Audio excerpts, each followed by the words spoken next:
It's time to rock and fucking roll. Welcome, ladies and gentlemen, to the We Are Wrestling podcast. I'm your host, Viral Viper, aka Viper Freeze, with my co-host. The Renegade Enigma. No, and how are you? How are you, buddy? I'm alright. Chilling. I would say chilling, but it's hot as shit, so. What the fuck? I'm not alright. I am not alright. What is wrong? The state of this fucking country is wrong. Everything about this fucking country is wrong. If you don't know, just fucking look out your window and see how fucked up this country is. How they treat us black people in this country is fucked up. It is fucking irresponsible for these fucking races to be part of a fucking police force who is not even supposed to do the shit that they do to fucking innocent people. This is so fucked up. The shit that's going on outside, the fucking riots, all that shit that's happening, it's all the fucking racists' fault. It's their fault. It's the fucking police, the fucking racists, and all of these fucking MAGA assholes. If you're a MAGA asshole and you're fucking listening to this podcast, fuck you. And stop listening. You're supporting... No, fuck that. They can fucking listen, but the son of a bitches support that piece of shit fucking Donald fucking bitch ass Trump. All he does is spew hate and divide us. He's making this shit worse. He fucking made it worse by sending the fucking military into the fucking cities. This shit is only gonna get worse before it gets better. It may never get better. But this is a fucking start. I fucking hate racists. I fucking hate the cops. I fucking hate the fucking MAGA trolls. I fucking hate Donald Trump. You motherfuckers have fucked up this world, and I'll be glad when you're all gone. Every racist, I hope you all fucking die. Every fucking one of you. Now, fuck you. I agree 100% with his sentiment. Now that that's out the way, I'm not gonna call out any of these fucking stupid ass wrestlers who fucking posted some dumb ass bullshit on their social medias. It's a lot of them. It's a couple of them that work in one company, and there's 1,000 of them that work in another one. You motherfuckers, fuck you. You know who you are. I'm not calling you out by name. I'm not going to give you the pleasure of me talking down to you on your shit. Oh, you know me. Whatever. I'm good at that. But since you brought that up, I'm not going to bring up their name either. I'm good for bringing up names. You know me. But just know I don't fucking support you in whatever you do. And it's bad because some of you have rights to be angry, have rights to say something, and you sit there and say nothing because you think it's going to affect your political ties. What is wrong with some of you motherfuckers? Like, the people who have been speaking out and have been saying something, I love you, and even though some of your matches I don't fuck with, I will fuck with everything that you do because you spoke out and you stood up for something. Exactly. The ones that just sit in there and not fucking doing nothing, them sons of bitches, like, you have a voice. Fucking say something. Uh-huh. Don't fucking put out a little bullshit tweet. Like, no. Say something. Fucking use your voice to say something. And then the people who do say something and turn it around and make it all about them, what is your fucking problem? Why does everything have to be about you? And if you're listening to this, you probably know one of the people I'm talking about. It's fucking anything that happens, they always fucking make it about them. And it's not fucking doesn't click with them that the world does not revolve around What's them. that called? Self-absorbed. Yeah, fuck, like, I don't understand. Like, do you look in the mirror in the morning? Do you understand what you are? Do you understand anything? No? Okay, well, fuck you. Like, maybe one day you'll get a fucking brain. Maybe one day that you'll fucking understand that everything is not the fuck about you. Like, every little thing in this world is not about you. This world does not revolve around you. And you think that everything does. I'm not going to wish bad on you. I just wish you would wake the fuck up. Because it hurts me deep down in my soul to see you say something so stupid and then turn it around on you. It hurts me in my soul because it's just because you hurt me and you need to wake up one day. I hope you do. And I hope everybody around you wakes up. Like, the person around you, they can get a pass because they don't live what you live. But you live what I live, and you turn your back because you want to make it all about yourself. But it's fine. It's fine. We're not going to go into you and your bullshit. Fuck it. Let's talk about some wrestling. You know what the best part of wrestling this week was? You know what the best part of wrestling Well, this to week? me, it was fucking NXT, but what was it to you? It was Kelly fucking Blanchard. Oh, yeah. Cutting a fucking promo with Shawn Spears. Like, I don't know how many people don't get it. I don't know how many people don't understand. Kelly Blanchard needs to be on fucking TV talking his ass off every fucking week. Like, he cut a promo on Shawn Spears on fucking Instagram and Twitter. And it was like a 3-minute promo on him. And he basically, everything we've been saying on this podcast about how Shawn Spears is a fucking joke, he said that to him. He was like, yo, are you trying to be a fucking joke? He's like, what are you doing? He cursed him out and he put him in his place. And it was like, wow. And like, he cut this promo on him. And if you look at Shawn Spears, it looked like he literally got broken and started to cry. Like, the fuck, man? Like, you send that to me, and like, I literally replied to you. I'm like, dude, like, let's be honest. We barely get hits on this shit. Like, but like, the little bit of hits that we get, I'm like suspicious that people, like actual wrestlers and writers, are listening to us. Because like, what the fuck? They definitely are, because like, we brought this up on the podcast, and here we go on fucking AEW. Like, it went from Twitter and AEW, then they took it to fucking AEW Dynamite, and they cut the promo on AEW Dynamite, and they added a little more to it. They did, right? Because they did, because like, he brought him out to the car, and he gave him a black glove. Oh yeah. Like, so many people was like, oh, what's the black glove for? That's so weird. Okay, a lot of you have been around since either 2000 or later. So let's walk this back to the 80s, or probably a little bit, probably the 70s, but like the 80s where I remember. Mm-hmm. The black glove is a devastating thing, because when they put the black glove on, they usually do the heart punch. And like, the black glove is like one of those fucking most bad guy shits that you can have. So him getting a black glove basically told me, oh shit, they're gonna try to turn him into something cool. Yes.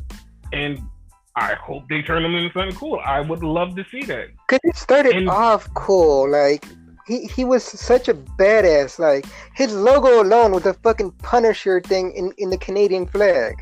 That was kind of cool. Yeah. Yes. It would. And they just dropped the ball with him, like, complete dropped the ball with him. And I was so upset because he had potential to be a fucking great person. Mm-hmm. Hopefully this, like, reinvents him. Like, he does actually indeed gets the fucking heart punch. Like, because that was my speculation, too, the heart punch. Yes. If AEW drops the ball and do not follow up on this next week, like, I'm going to be pissed. Like, I'm not even going to be mad if they don't use him next week, but if they don't have him in a promo with Tully Blanchard and, like, them follow up on this glove and this whole situation, I'll be pissed. Not even. Because, like, sometimes, you know the on-running joke we had here for a while, where, like, where's Shawn Spears? Where's Shawn Spears? Like, he was missing for a while, right? If they go MIA for a while, and then when he returns, that's what's really going to tell you. Because like, if he returns and there's nothing about it, you don't see the glove, you don't see Tully, nothing, then it's like, what the fuck? Dude, like, no, I want some next week. Like, I want some build to this. Like, I want some build to eventually he shows up and he does something. Like, I want some build. I don't want them to just like, hey, we did this thing after all this time and just throw it away. And it's like, well, we're Shawn Spears. Like, we're going to do that for another 3 months on the podcast where Sean Spears is like, the fuck? Yeah. Like, no, like you have something, and they're usually good at striking when the iron's hot about something. And I really hope that this one something that they do, because if he's gonna be there, even though they treat him like shit, they need to fucking do something with him. Like, especially now, like that, like when that video went out, it wasn't only us. It was a bunch of people that like bumped into it. Was like, oh shit, Tully Blanchard can talk. Tully can talk. Like, holy shit, I would love to see Tully come back out. Like, a lot of people just start, yo, man, like, because like people forgot who the fuck he is. I'm gonna say this, but I'm going to immediately regret this, because I'm gonna talk about this segment now anyway. Mm-hmm. I would rather Tully Blanchard be with the Revival, but at the same time, the Revival don't need anybody. No, they don't. Like, their promo last night when they sat down with Tony Schiavone, like, their promo, I totally forgot that they was in WWE. And like, that's not a slight on WWE. It's just the way that they talk. I was like, yo, so these guys been at AEW the whole time? Like, shit. Like, if they start talking, it felt so natural and freeing for them. And like, at one point they were talking and they was like, yeah, we've been waiting 5 years to get our hands on the Young Bucks. I'm like, shit, you been at AEW for 5 years? It felt like they, like, it seriously, like, and it's not a bad thing, but it felt like their WWE career didn't exist. It's like they have just been this cool ass tag team that's just been sitting in AEW for this whole time. I'm like, the fuck? Like, part of me, like, through this whole interview was like, yo, they wasn't on a roster the whole time, right? Like, I had to think in my head, because I'm like, yo, like, this just feels so natural. And I'm like, and like, then they start calling out different people, and I'm like, yeah, I know they called this person out, but like, why does it feel like they just been here? Like, it's something about the Revival right now. They feel like they belong to AEW. It feels like this is their home. And like, it's not a knock on WWE at all. It just feels like they're themselves in their home. Yeah. And I like watching this, like, it just gave me like renewed faith. Like, FTR are going to be okay. Like, I'm not gonna see them like a year from now in AEW going, man, what the fuck? Like, why did they leave WWE? I see them in a year from now still being the fucking threat of AEW as a tag team. I'm like, it's just something about the way they feel in this company that it just feels like this deserves to happen. Like, this thing right here is the thing that should happen. I agree. Like, this is like the only, like, these are the only two people that I feel like when they left WWE and came to AEW made so much sense that they fit in this thing like a perfect puzzle. And it's like, fuck, like, this shit, like, this is just magic. Like, it's just fucking magic. It's like, this is what AEW was built for, was like this shit. Like, this. And I was like, fuck, like, this is fucking acting awesome. Once again, me, I had to eat my words and all that, because I thought they weren't a good fit for AEW. You know? I thought they were a better fit for, like, Ring of Honor or something of that nature. You know what I mean? Again, that wasn't me shitting on AEW. I didn't see them fitting in. But, like, they fit in perfectly, like he said. Yeah, because it just felt so good. And, of course, like I thought from last week, they're setting up them against Butcher and the Blade. And they made a fucking comment about the Young Bucks. And it makes perfect sense, because I think we talked about it last week on the podcast. They shouldn't go after the Young Bucks first. They should work their way up to the Young Bucks. You actually said that. They basically, yeah, and they were like, "Yo, we're gonna wait till you guys are fully healthy. You guys are okay. We don't want no excuse because when we beat your ass, you'll know that we're the best tag team in the world." And like everything they said was like, "Okay, this fucking makes sense." But there was something else that fucking caught my eye, and I know you probably seen it. And like they kept making references to this part, but at the same time, it's like this wasn't done for no fucking reason. Nothing really is, but go ahead. Yeah.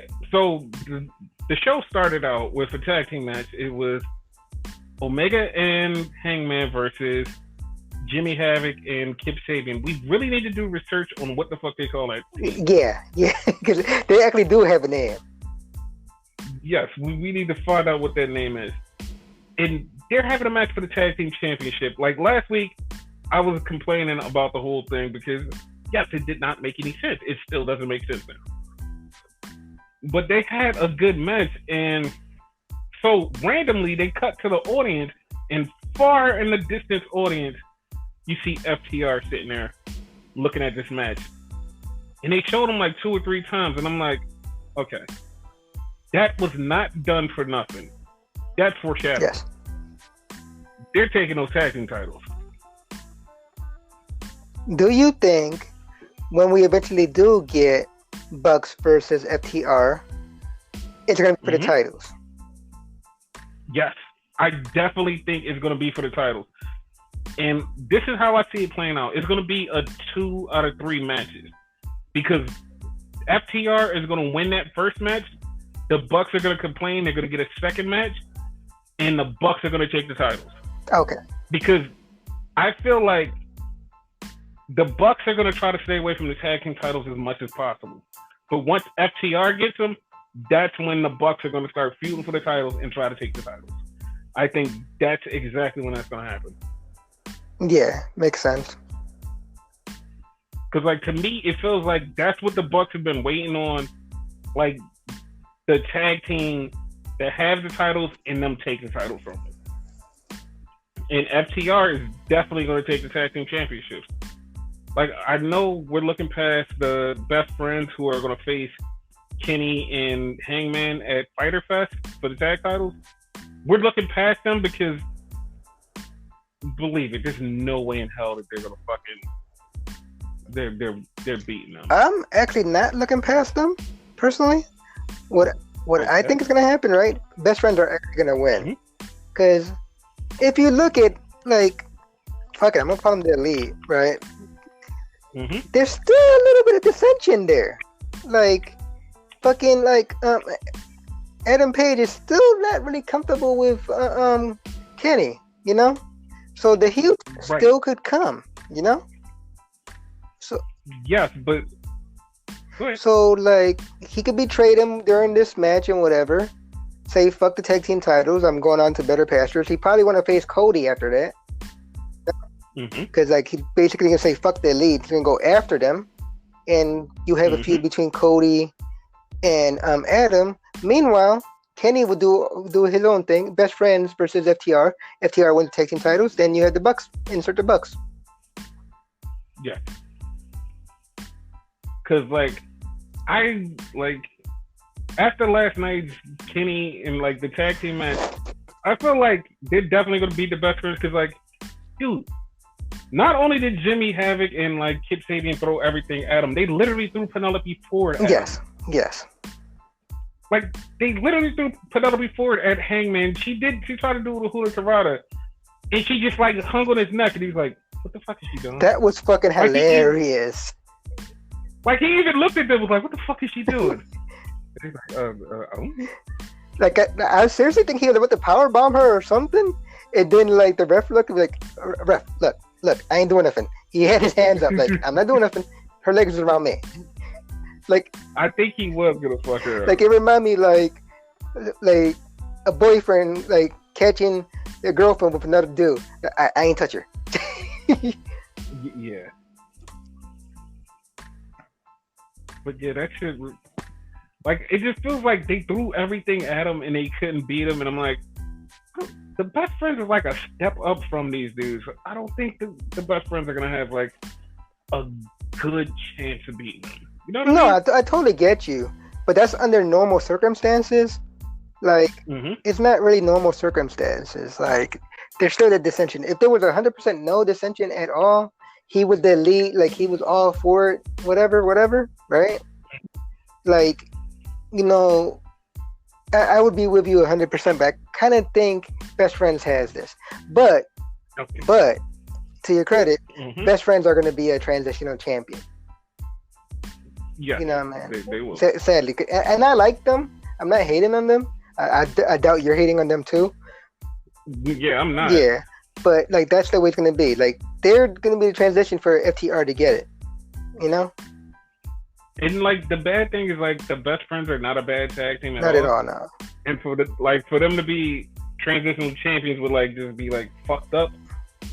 At the same time, at least they got them. You know. Yeah, but like I would want them to win it one day, like when it's like far off in the future, and like the crowd is back, and they randomly have a tag team title match, and they win, and then they do the hug. Oh yeah, that would be awesome with the belts. Yeah, but yeah, like that's how the tag team division in this company is going. But you get what I mean, though, right? Like I'm not like 100% disagreeing with you, but I see another way. Yes. That's why we have a podcast, so we can see multiple ways of this stuff. Yes, sir. Yeah. Exactly. But speaking of the Best Friends, fucking Jericho and Colt Cabana. First off, him coming out was fucking hilarious. Yes. That was fucking pure hilarity. Like, so, guys, he's coming out, but Sammy Guevara sings Judas' theme song for him to come out. And it's like, the fuck? Like, the fuck? Like, as we do, you watched it first, so I already seen it coming. But, like, I forgot you had told me that. And, like, I'm like, wait, is the song fucked up or something? Like, it doesn't sound quite right. Then I seen him singing, I'm like, oh, what the fuck? It was hilarious. But yeah, like he fought Colt Cabana and like it was like a nothing match. Yeah, like it was okay, but it was nothing. You know, it was nothing. And like the way he hit the Judas effect on him just like out of nowhere, and I was like, well, I mean, I guess. Like, I thought more would happen. That's like, I guess. This basically, it served two purposes. And I'll get into it in a minute. But yeah, like, we could continue on with, I guess, what happened in the match, what happened after the match, and whatever. So. Yes, after the match was the best part. Yeah. So he just starts cutting his promo on Mike Tyson. Okay, yeah, cool. Like, you're going to fight Mike Tyson. Well, not me so much as saying cool, because I really don't give a shit about it. But I don't care. It's like, yeah, like, not too many people really care, but, like, whatever. And he's cutting this thing on Tyson, and then he just, like, randomly just stops, and then he just goes, like, I'm calling out the baddest man on the planet. And, like, I was like, okay, well, Tyson's going to come out and check him. And if I'm not fucking Orange Cassidy walks out, I just start fucking laughing. Now, here's the thing. Like, does Orange Cassidy not have his own music? Because he came up to the Best Friends theme. Dude, I have no fucking idea. Because, like, matter of fact, he does have his own music. Because he wrestled that one time, and he has his music and a versus screen. He does. Because it says freshly squeezed on the versus screen. Yeah, he does. No, but it says it with the Best Friends one too. Oh, well then shit. Well, I don't think he has one. That's odd. Like, and that music doesn't match him at all. Not at all. It doesn't match the Best Friends either. But hey, Yeah, because you know our own like ongoing like joke with that shit. It's basically it should be like the Lucha Bros theme or something. Basically. But yeah, like, so Orange comes out. Orange checks Jericho. He walks up to Jericho. He does the thing that I really didn't see coming, but was like, okay. And when he grabs Jericho's hand and he puts them in Jericho's belt, like Orange does his hands in his pockets. When he did that, I was like, Jericho has pockets on his tights? It just was so. It was so. Funny. Don't feel bad. I thought the same thing. Like, so I guess they're setting up that match for Fyter Fest. Yeah. Because like, I definitely want to see it because it looks like it's gonna be really fun. But yeah, like that was fucking awesome. What was interesting, the fact that what's his face, Jake Hager was in the ring too, and he basically like bypassed both of them. Like neither one of them touched them. When he wants to work, he'll work. Yes, and I can't wait till he does work. Yeah. Fucking best friends carried him like outside, like to the crowd with like a baby and shit. Yes, that was fucking hilarious. Because I knew they were gonna do something stupid. I didn't know what stupid thing they were gonna do. Yeah. But they're so dumb and funny. In a good way, though. Yes, in a very good way. Not like the Tyson thing. That's our opinion. This whole Tyson thing is stupid. Yes, yeah. Like I've talked to a lot of people that's like, yo, I like the Tyson thing. And then like I've talked to other people and was like, you know, like this is like just a ripoff of the Stone Cold thing. Yep. And sometimes like I try to like weigh different opinions on like especially based on a couple of people's ages, and like when some people talk about how cool it is, it's like, well, you have a point for now, but you wasn't around when the Tyson Austin angle was around. You were a baby then. So that's why you think this is like the coolest thing in the world. But like the other people are like, yeah, it was way better than like Tyson's not gonna wrestle, he's just gonna punch him or something. Like, yeah, that makes sense. Don't be surprised if they actually wrestle. I would be. I would be surprised. Like, I'm not even joking. I would be totally surprised. Like, that would fucking shock the shit out of me. And when I say wrestle, I say it with quotation marks. Yeah, like have a wrestling match. Like that would fuck me up because Tyson never wrestled in WWE his whole entire time. Like, he was there like 3 or 4 times, never wrestled. So like for him to wrestle just now randomly in AEW would be like, really? Like, really? And he's quote unquote a Hall of Famer, so. Yeah, he's a WWE Hall of Famer. But yeah, it would fuck me up. It would fuck me up a lot. Wouldn't be surprised because they try to be quote unquote different, which again, y'all, like, I'm not hating on them, but they haven't done nothing significantly different. Here and there, maybe, but nothing like outrageous, you know? Yeah. Like, anything I've seen them do is either a rehash of something WWE did or a rehash something WCW did. Yeah. But, like, at the same time, there's no idea original. Like, but I don't know, like, I'm trying to look at them objectively now. Yeah. Because I just want to see, like, I want to see them do something. Like, so I'm looking at you objectively and seeing if you're going to do something.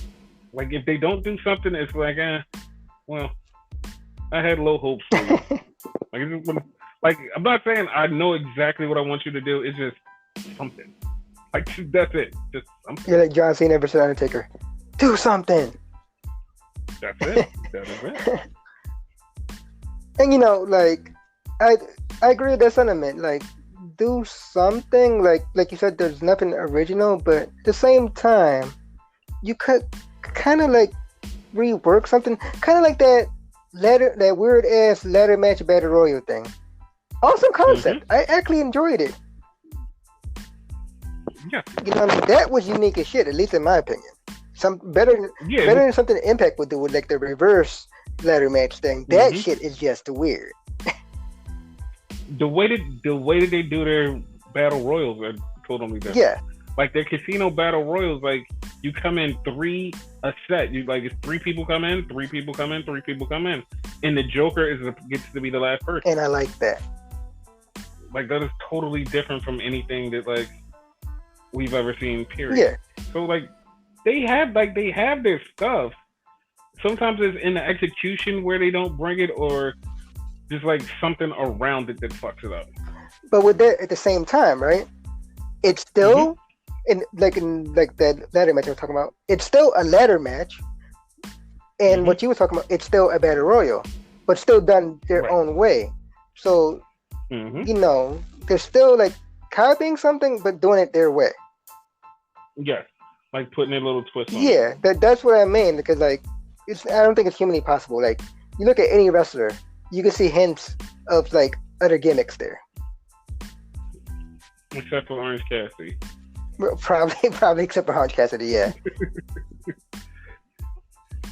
But I'm pretty sure you, and only you, could do fucking research and you could find where he found this shit at. Yeah, I can. And the funny part is, like, I'll probably find it and it'd be somebody I watch and be like, what the fuck, how did I not notice that? Yeah, because that's normally how it happens.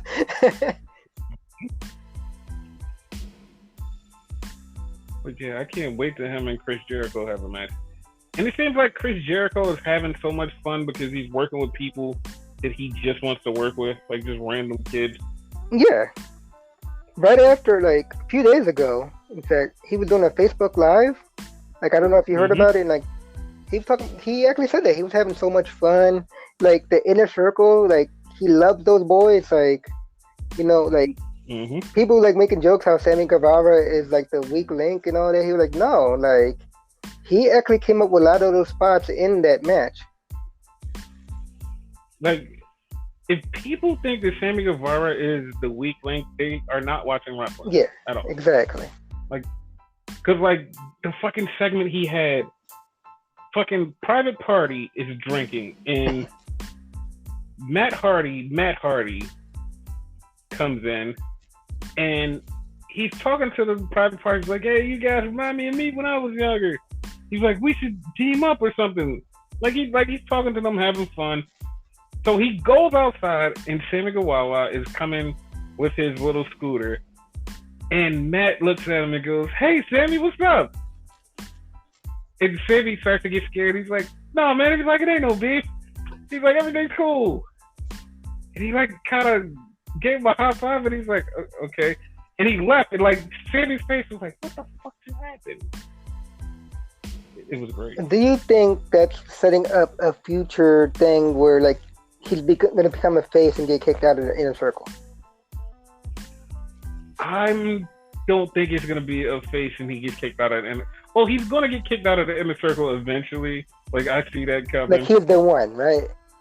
Yeah, he's the one that's going to get kicked out. But, like, I just saw it as a spot, like, they need a comedy heel to just show up, and Sammy was that guy. Okay. Because, like, he's, like, it's two people that people always talk about no matter what happens in the show, and it's Sammy and it's Orange. No matter what happens, when they're on the show, everybody mentions them. Yep. That's it. But yeah, like that was cool.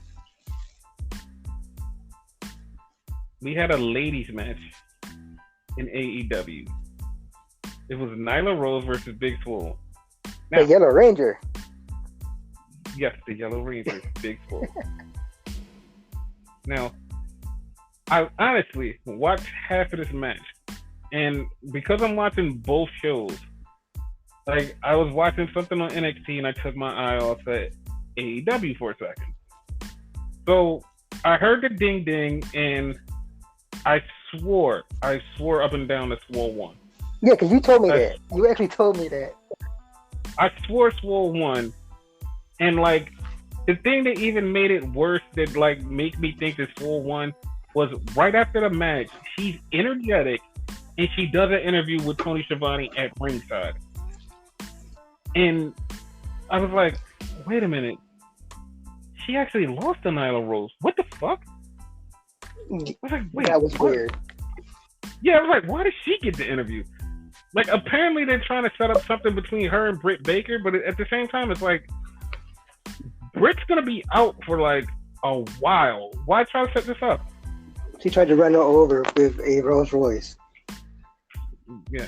Royce. Yo, Britt Baker, she is the star of the women's division. Sorry, everybody else in that women's division. She's a star. I don't know why like Big Swole picked a fight with her. She could have got her with that fucking weapon though. Like, oh, you want to fight? Oh, okay.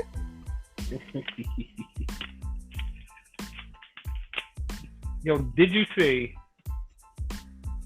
Britt Baker's training session? Yes. Like, what the fuck? That was so cool.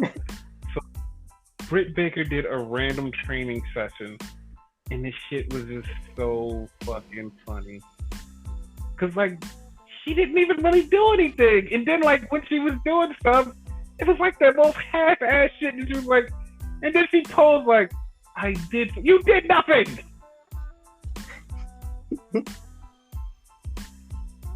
Then she's like, I'm a role model. You did nothing. Like, did you see her try to do the rope thing? And it was like, you're not doing anything. Like try harder. Like, no, fuck that shit. She just straight up quit. Yeah, I was like, she did nothing. Didn't she make Rebel, or as he calls her, Rebecca, whatever, do a couple of the fucking Yes. And then she celebrated at the end, like I just kept saying, you did nothing.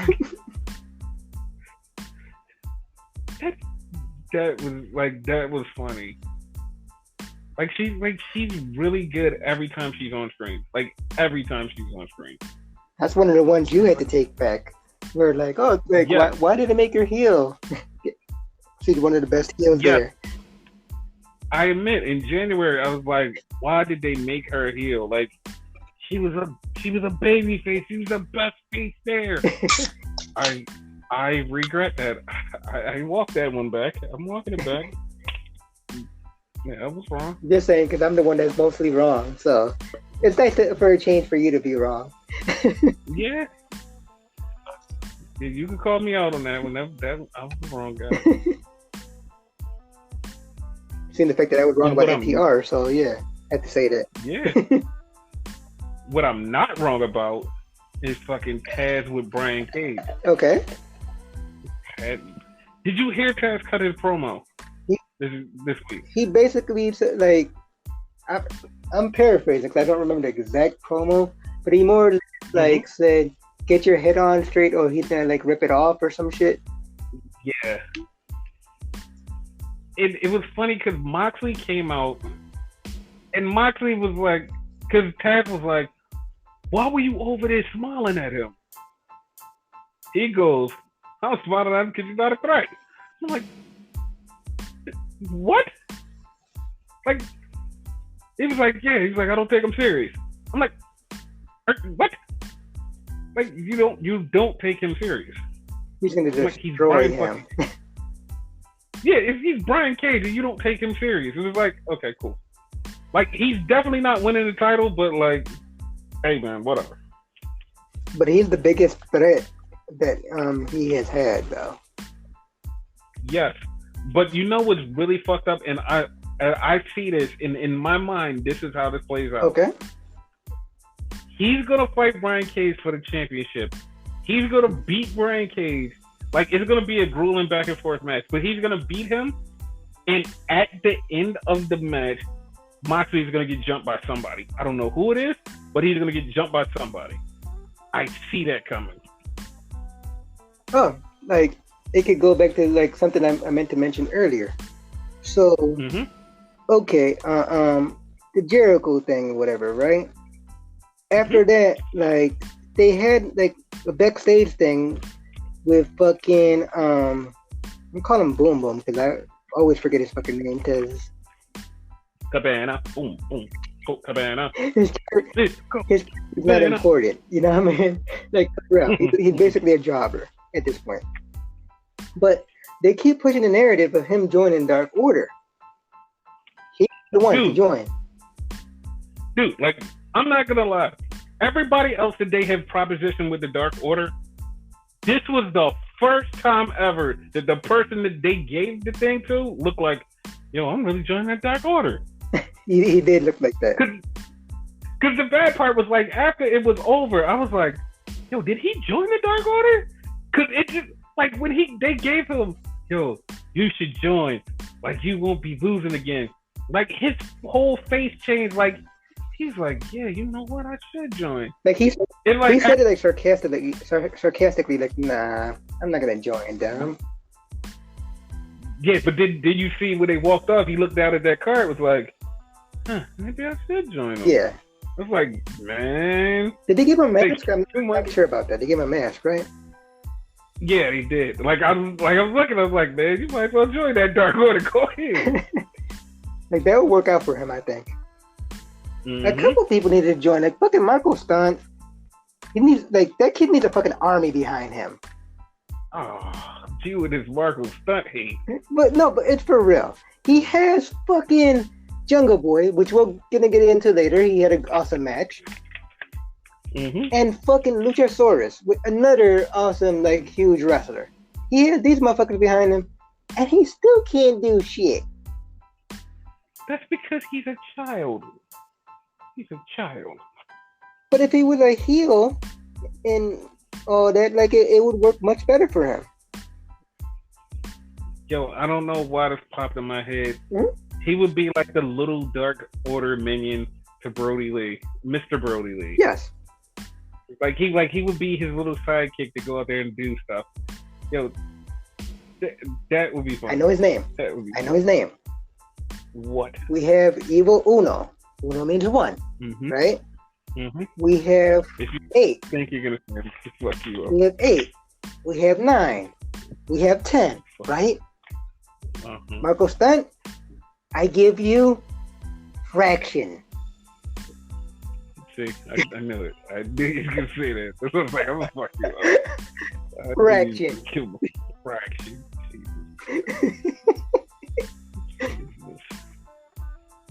It could work. Like, he would have had the same mask, but like his hair would come out like, kind of like, who has a fucking thing like that? Like, the hair comes out from the back. Metalik, yeah, exactly. What the fuck? What the fuck? And he will be known as Fraction. The fuck? What the fuck? And he would cheat his ass off all the time, so you would take him a little bit more serious. Like, he would win a lot more. Okay. Yeah. I'll take that. I'll take that. Yeah, I'll take that one. Fraction. Remember that. They did a dumb Lance Storm wrong. They did a dumb Lance Archer promo. I was wrong. I was drinking soda. Note, kids, if you're doing a podcast or anything like that, don't drink while you're fucking doing it. Because you almost made me fucking choke to death. Yeah, because you was about to say, when the fuck was Lance Storm at? Yeah. Lance Archer. Yes, Lance Archer was... They did a backstage Lance Archer thing. And it was really weird because he was just like basically said he's going to kick a bunch of people's ass and he's just going to destroy shit. He's like, I'm not a spot monkey. I'm a monster. I'm here to be a monster.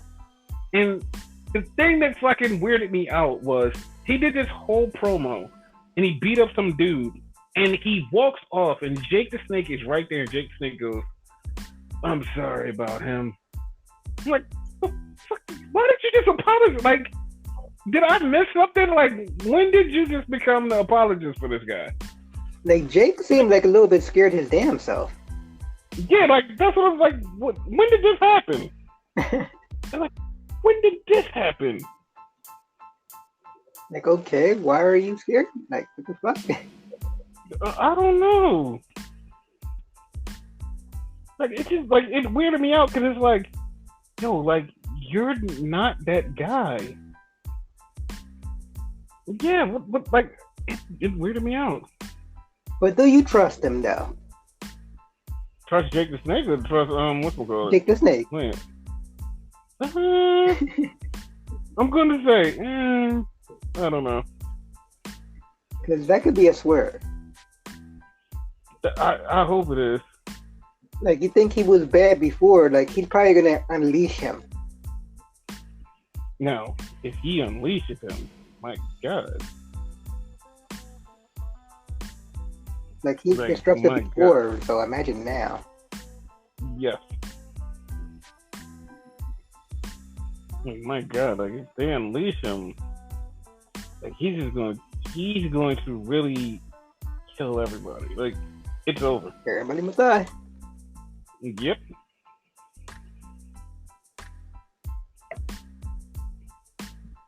And now we get to the main event. The main event of the evening. This, like, I said it last week going into this, and I was serious. I was like, yo, this is going to be a great match. It was a great match. It was a great match. I only had one problem. I have one too. Let's see if we had the same problem. Yeah. I had a problem with the blood. Me too. Yeah. Yeah, see, okay. It was not needed. It wasn't needed. Like, it was not needed at all. The motherfucker headbutted a fucking wall. Right? Like, what the fuck? How stupid are you? Let me not even ask that, because you've been doing some stupid shit lately. We're not going to talk about, but you're stupid. Yes. And it was like, why did you do that? And like, to be honest, like, I was all with the match until that part. When he busted himself up and I was like, because this is what happened. He hits his head on the wall, but then they cut to MJF arguing with Jungle Boy. And it's like, he was bleeding while that almost happened, obviously. I know that, but like, it literally took me out of the match because they start arguing. It was not, and the bad part was like, it was not for like a 2-second argument. It was literally like a 3-minute argument. They're going back and forth. They're just arguing, and like, it got to the point where I swear to God, they said nothing, and they just looked at each other and tried to figure out what to say next. And it was like, should we say something? I don't know. Like, do we keep going? I don't know. And I swear, like, it felt in my head like it was so long, and they just kept looking at each other and was like, I don't know. Here's the funny part. Like, I didn't pay attention to none of that, right? Like, I was listening to it, but I really wasn't looking at them. I was focusing more so in the background. And if you look at the background, the referee was checking on Cody, right? If you look closely, the referee put something in his pocket, which obviously was the blade. Yes. Like, they could have had a better camera angle with that shit. Like, it took you out of the fucking immersion of the match. Yes. Because, like, after that, like, luckily they went home, like, 5 minutes later. But it was like, that just took me out of the match. It was like, it was so good up to that point. And here's the thing, he didn't like say this. He damn near like headbutted the fucking like wall on purpose because he went for a kind of like Jack Gallagher. The headbutt that Jack Gallagher does, he did it and missed and hit the wall. Because you made it sound like fucking what you call it, threw him in the fucking wall. That's not what happened. But and also, why was that wall there? I literally looked around and was like, there was no reason for that wall. Like, what the fuck just happened? Yeah. Like, where the fuck were they that the wall was there? I don't know, and that's what bothered me because that whole segment took me out of the match because it was like, first off, where did this wall come from, and why would you headbutt it? It's like, fuck, like this made no sense. It didn't. and then the blood and that, and then the part that also pissed me off was at the end. Cody hits the crossroads, pins Jungle Boy. The Lucha Express the Jungle Express come out. So it's like, okay, cool. Then Brandy comes out, baby, are you okay? And it's like, why is this a thing? It's a fucking match. Like, why does everybody's fucking corner have to come out and just check on him? Like, Jungle Boy is not fucking dead. Cody is just bleeding a little. Whoa. Jungle Boy, though, that fucking crossroads that he took, damn near could have broke his neck, though. That shit looked like fucking crazy. Like, what's his name? Excalibur, he called it a fucking twisting power driver. I'm like, look, you're not wrong. Because, like, the only reason it looks so cool because Jungle Boy can take bumps. Yeah. Like, Jungle Boy, like, he just makes stuff look cool. Like, when he took it, I was like, oh, he's okay. Not a Ziggler, but yeah. Yeah. It was just so, like I said, that last part just took me right out of it. I was like, I'm not feeling this. Like, it was a good match up until that part.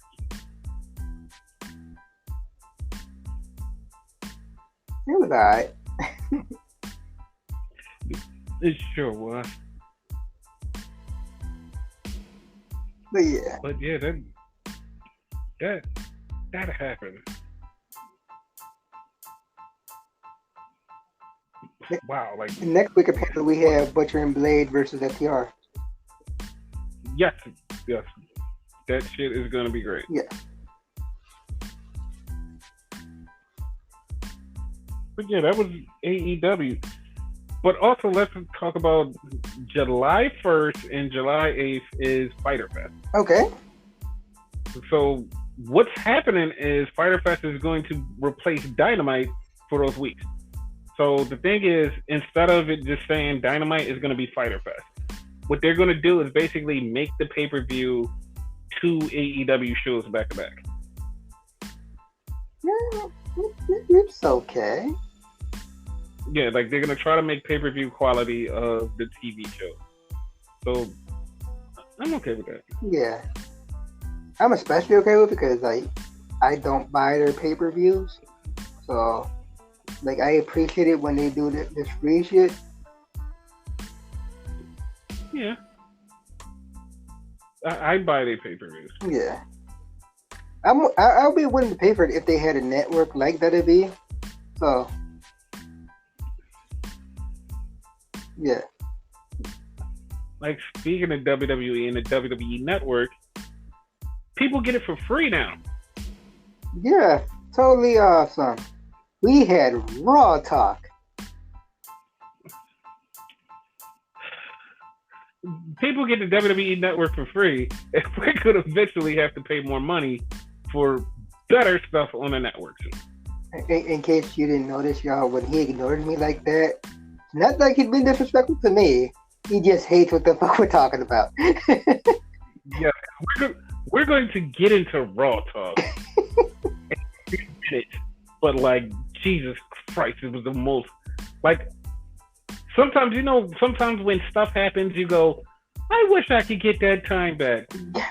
I literally wish I could get that 30 minutes back. That's what I wish. Oh, you were there for 30 minutes? I left like 10 minutes in. You left, but I wanted to make sure that the show didn't do nothing cool. And it did something beyond cool. It sucked cool. Okay. Like, it took the cool. Yeah, it took the cool out of everything. It's like, what the fuck? Like, why is this here? But yeah, let's talk about last week's SmackDown, which I'm not going to give them a pass, but I'm a slight pass. Giving them a slight pass. Okay. So, okay. It opened up with a car accident with fucking Elias laid out on the ground and fucking Jeff Hardy supposedly hit him. Like, and it's like, okay. I kind of was like, all right. And then fucking, like, as, like, as it's going on, the police just show up out of nowhere, and they grab this son of a bitch, and they're like, the son of a bitch being Jeff Hardy.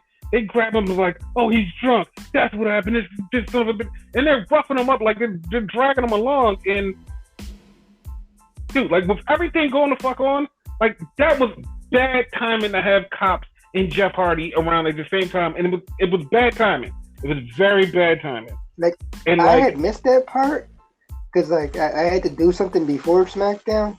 When I seen that, like you tweeted, I'm like, yo, what the fuck happened? And like I seen that shit, I'm like, really, like that's such bad taste. You know what I mean? Like it's equal to what they did with Muhammad Hassan years ago. It was so bad and distasteful, and like WWE didn't even come out and apologize about it. Like, yo, we know that shit is going on in the world, and we're trying to take you away, but we fucked up. Like, they didn't say nothing. They just let it go and said, fuck it. And it was like, y'all care about it? Y'all care about it. Fuck it. I don't care. Like, they just really gave they don't care. Not gonna get into it. Like, and it almost took me out of the show. Like, I literally was about to leave the show. And then I just like found out like some shit was gonna happen on the show. I was like, all right, you know what? I'm gonna stay because I do want to support my people on the show. So I'm gonna stay. Yeah. So they cut back into the inside after they do the opening, and everybody's standing around and they're arguing. Adam Pearce is standing there, and they're like, okay, now that Jeff and Elias are out, Daniel Bryan and AJ Styles doesn't have any opponents. It was like, so now what we're going to do for the Intercontinental title? And everybody keeps offering themselves up. AJ steps up and goes, no, why don't me and Bryan just not wrestle anybody and we just fight each other in the finals of the tournament? It's like, like that sounds reasonable. But Daniel Bryan's like, no, I want to wrestle somebody. AJ goes, hey man, that's on you. I'm taking a bye. Bye! And he just left. Like, it's like, wait a minute. Like, no one's going to stop him? He just left. So Adam Pearce is like, all right, listen, we're going to have a battle royal, and the winner of the battle royal is going to face Daniel Bryan later on tonight. So, like, it was Drew Gulak, the Lucha House Party Dragons, Charlie Haas, Chad Gable. Like, I stopped. I'm like, wait, Charlie Haas was in this shit? Cesaro and Nakamura, Jey Uso, Drew Gulak, who's back, Sheamus. Like, all these people was in it. I was like, okay, cool. Like, it's going to be a good match. And it turned out the way that we thought. Fucking Sheamus won, and Sheamus fought Daniel Bryan later on in the show. Oh, fella. Oh, fella. Then we had a promo that was fucking hilarious. So it's like they cut to the back, and Sonya Deville since Sonya Deville and Lacey were beefing online. So Sonya's cutting this promo on Lacey, talking about she's gonna beat her ass. All of a sudden, out of nowhere, Lacey just shows up right behind her, like with no warning, no nothing. Just quietly just shows up and then looks at her and goes, well, we'll settle it out in the ring, honey. I'm like, wait a minute, whoa. Like, you're just going to stand there and that's all you're going to say? Like, whatever. Did she push her or something? Like she bumped her arm. And it was like, oh, it's so weird. It was so weird. And then, like, they got in the ring, and honestly, didn't think it was going to be like this. They had a fucking great match. Yep. Like, it was so good, and it wound up in a fucking count out, which means they're going to wrestle again, which I'm totally okay with. Like, it was one point where fucking Lacey was like, yo, fuck you. And she got down on her hands and knees and was like, I know how to wrestle too. Come on. Try to take me down. It was like, what the fuck? It was like the Olympic style type of shit. Yes, and then Sonya tried to take her down, and it was like, holy shit, they're actually wrestling. It was fucking awesome. Funny part, you didn't think they could do it. Yeah, I didn't think they could do it, and it was so fucking awesome. I was like, holy shit. Like, holy shit. Like, that was pretty fucking awesome.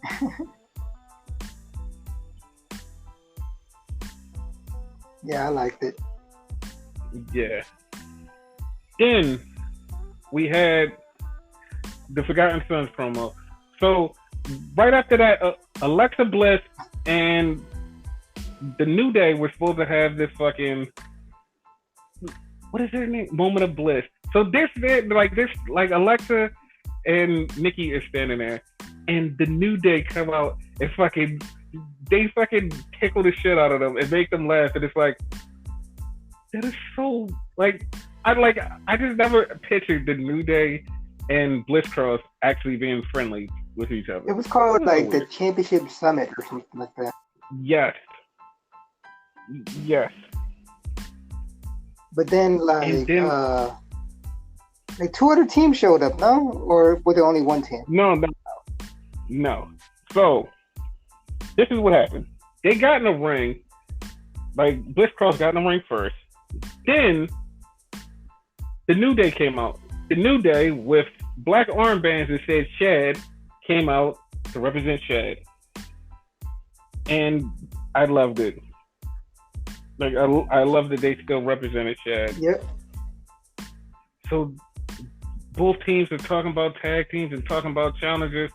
And Bliss Cross basically goes, yeah, those three guys are supposed to be facing you. And like, yeah, we're probably gonna wind up facing those three guys.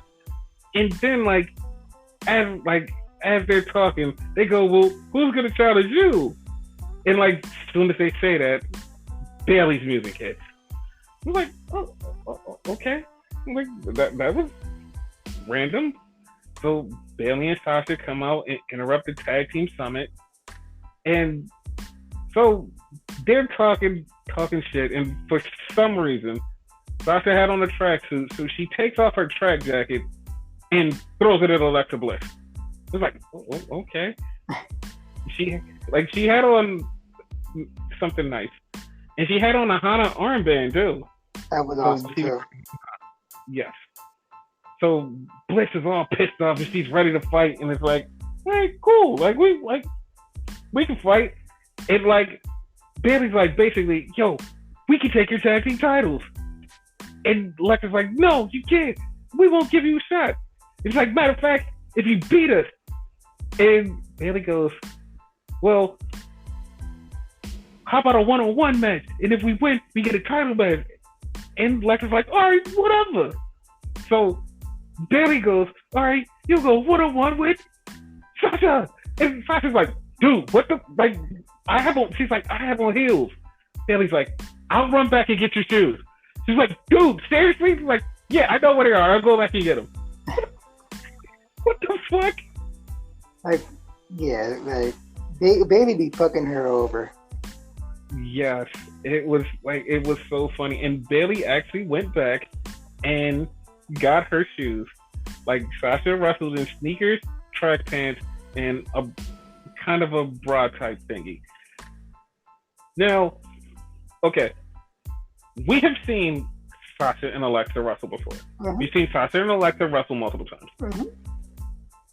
This was not regular Sasha and regular Alexa. They start pulling out moves that was like they didn't do before. Like, Sasha did like this knee thing where she kneed Alexa in the stomach, jumped over the rope, slingshot back over, and kneed her in the stomach again. And I was like, dude, has she ever done that before? Nope. She started doing a lot of crazy new moves, and it was like, holy shit. And Alexa started doing crazy shit. I'm like, what the fuck is happening? Oh, but like Alexa can wrestle though, right? Hate Sasha. I feel like these two were like, I'm comfortable with you, so I'm gonna try my new shit with you. Yes. And it just was like, oh my god, like this was a great match. And then the end came when Sasha, like, she hit Alexa in the stomach and she got threw out on the outside. Sasha did a pull up on a rope, jumped over, and wound up in a sunset flip to Alexa. And I was like, where the fuck did you learn that? And she beat Alexa. So next week is Alexa and Nikki versus Sasha and Bayley for the tag team titles. It was like, what the fuck? Unbiased question: where do you think that's gonna go? Okay, here's where I wanted to go.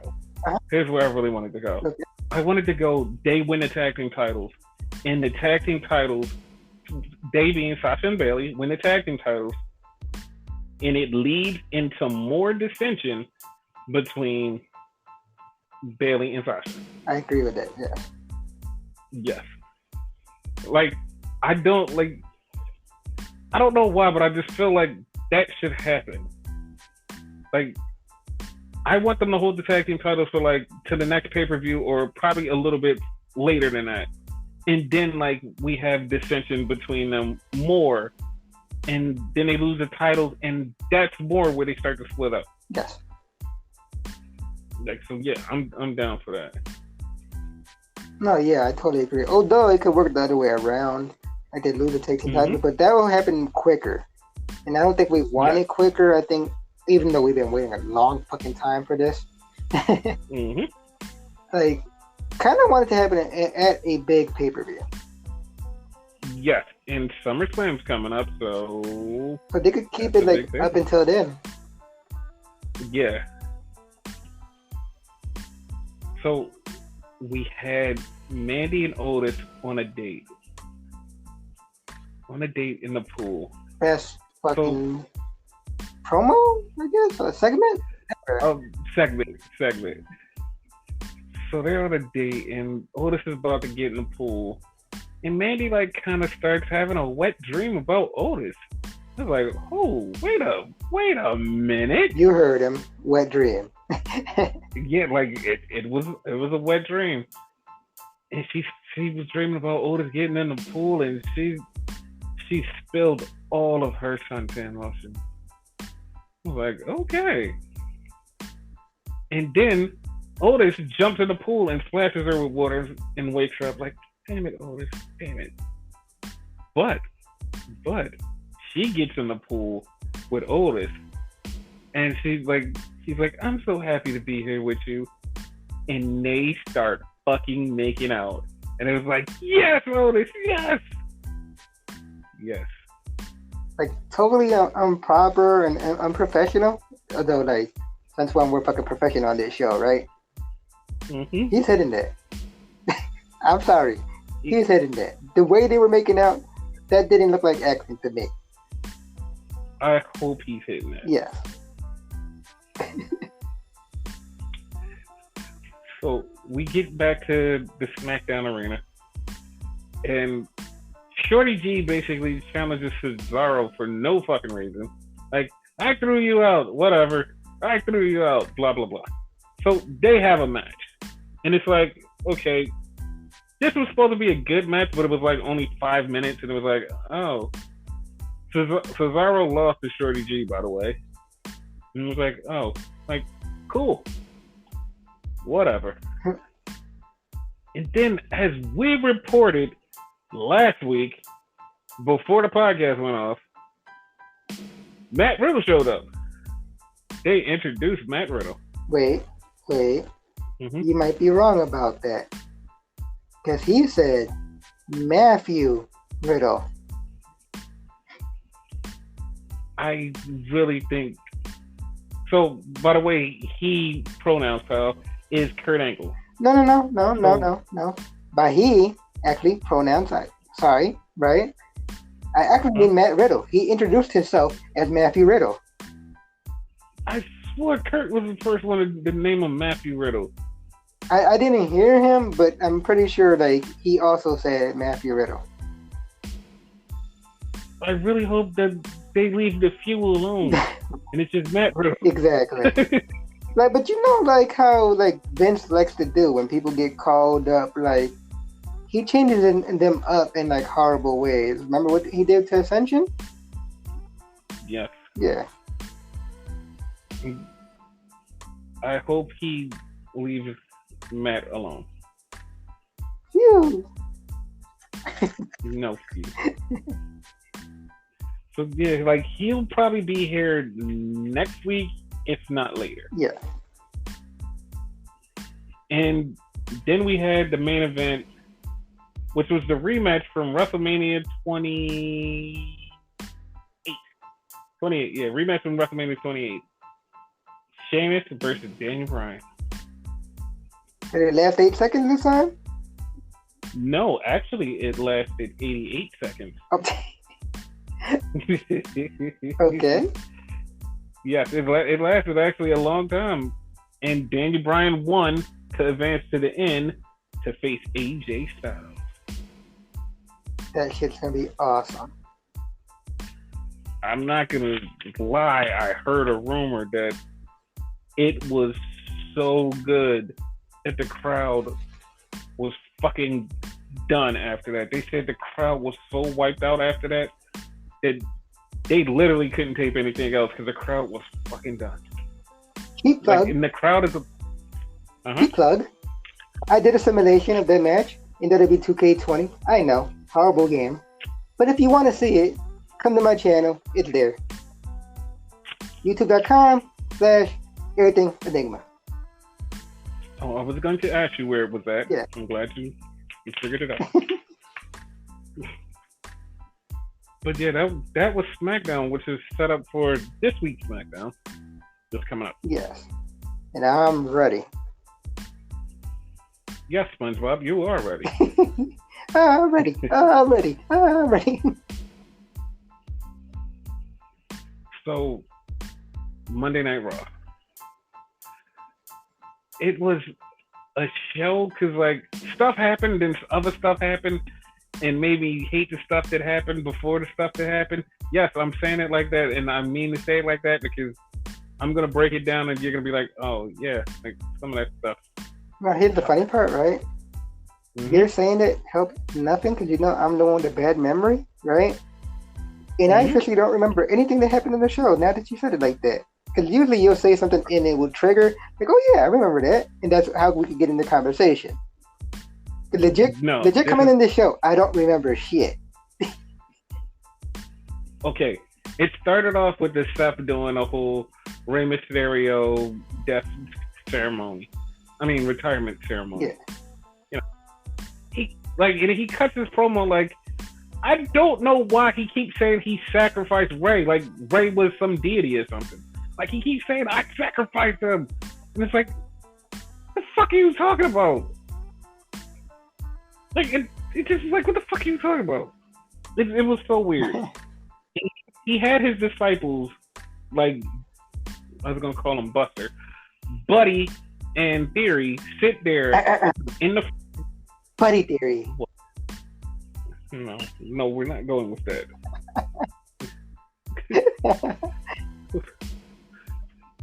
Buddy and Theory were sitting there like they were in church. They were too. It was so weird. Was I the only one waiting for them to say like hallelujah or something like that? No, I was waiting for it too. And then Aleister Black came up, was like, I'm gonna fuck you up for fucking up my mentor. And I just stopped, was like, how the fuck is Rey your mentor? Like, you were on the Indies and Rey was in WWE. How the fuck is he your mentor? Whatever. Fuck it, whatever.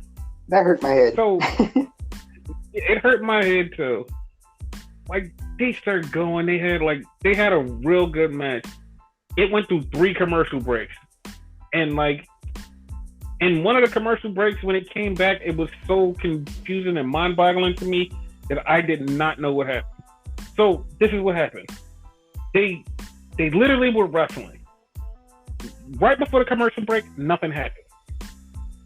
When they come back from the commercial break, Austin Theory and Buddy are just like fucking with Aleister Black, and it's like, why? Like, what? Wait, why are y'all fucking? Like, did he hit you or something? Like, what happened?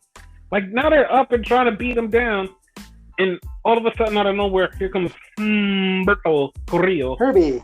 And Humberto comes out and like he starts like trying to save Austin Theory. Like he gets hit with a chair. By the way, that's how that goes. And Aleister Black and Seth Rollins get back in the ring, and Seth Rollins get rolled up by Aleister Black. It's like, oh shit, Aleister Black just beat Seth. Like that's. It didn't last long because Seth just started beating the shit out of him and brought Herbie in and tried to kill him. Like, and every time he tried to kill somebody, he kept saying, "This is for Ray." It's like, why do you keep killing people in the name of Rey Mysterio? What the fuck is happening? Here's the thing. Did they actually say Ray or did they say Mysterio? If they said Mysterio, I have a theory. Not an Austin theory. Not a game theory, if you know that YouTuber. I have a theory. No, it was Ray. We're gonna get to your theory in a few minutes. Okay, because you know what I'm about to say. Yes, because it like that all plays into what happens later. Yes, theory. So, yes. So that happens. Then we have Apollo Crews come out, and this was one of the weirdest fucking interactions that whole night. Yes, we were both fucked up about that. So Apollo Crews comes out and he goes, "I'm gonna defend my title against Kevin Owens," because he has an open challenge.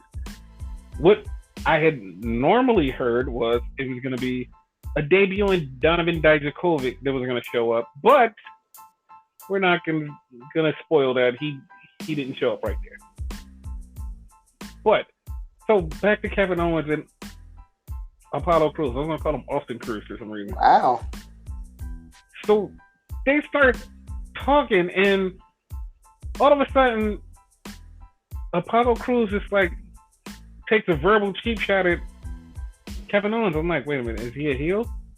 Then, like, as he's saying that, Kevin Owens basically was like, "Yeah, I'm gonna kick your ass." He's like, "This is gonna be your shortest title run ever." Like, dude, what the like? Are you the heel? Are you the heel? like, it was so bad because they kept going back and forth.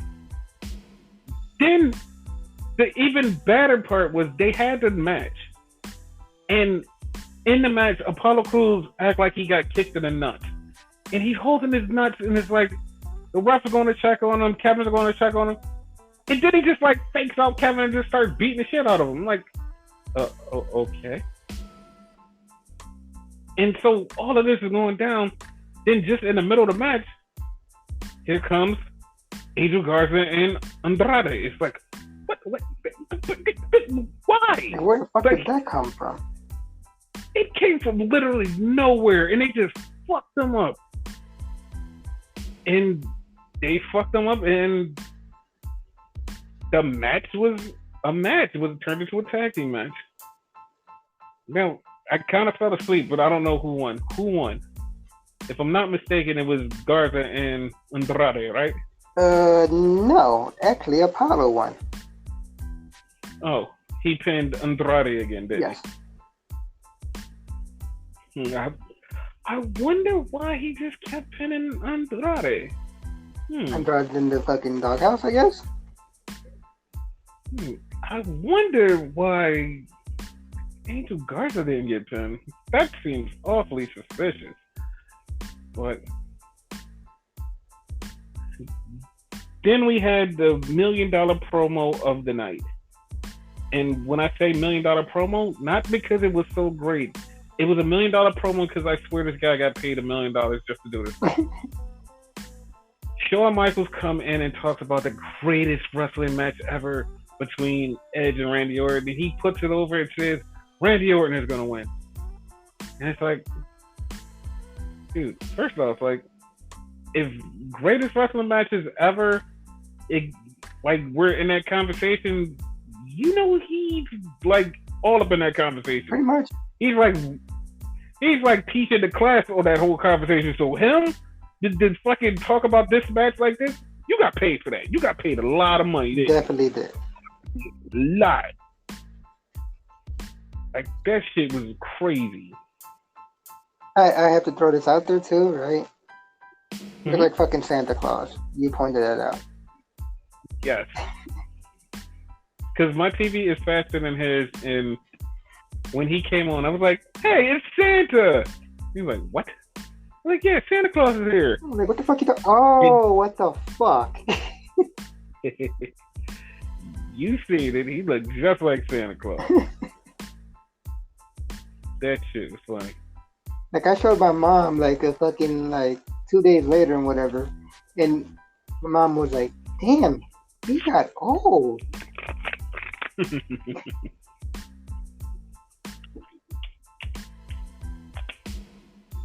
We had this backstage with Lana and Lashley. I mean, Lana and MVP. Not. I don't know why I'm now putting those two together. Get that But together. Lana, yeah, I know, but like they're gonna separate. Oh wait, So you MVP, see like the fucking like storyline I had with them. okay. So MVP is like, dude, he's like, Bobby doesn't want you interfering in any more of his matches at all. He's like, so don't come out in any of his matches. He's like, so get done. He's like, you just be a housewife. And she's like, you're just trying to ride his coattail back to being cool. He's like, whatever. You go be a wife. Shut up, man. That's what happened. It's pretty much what happened. Yeah. Yes. So what's your Austin theory? So yeah, months ago when they got married, right?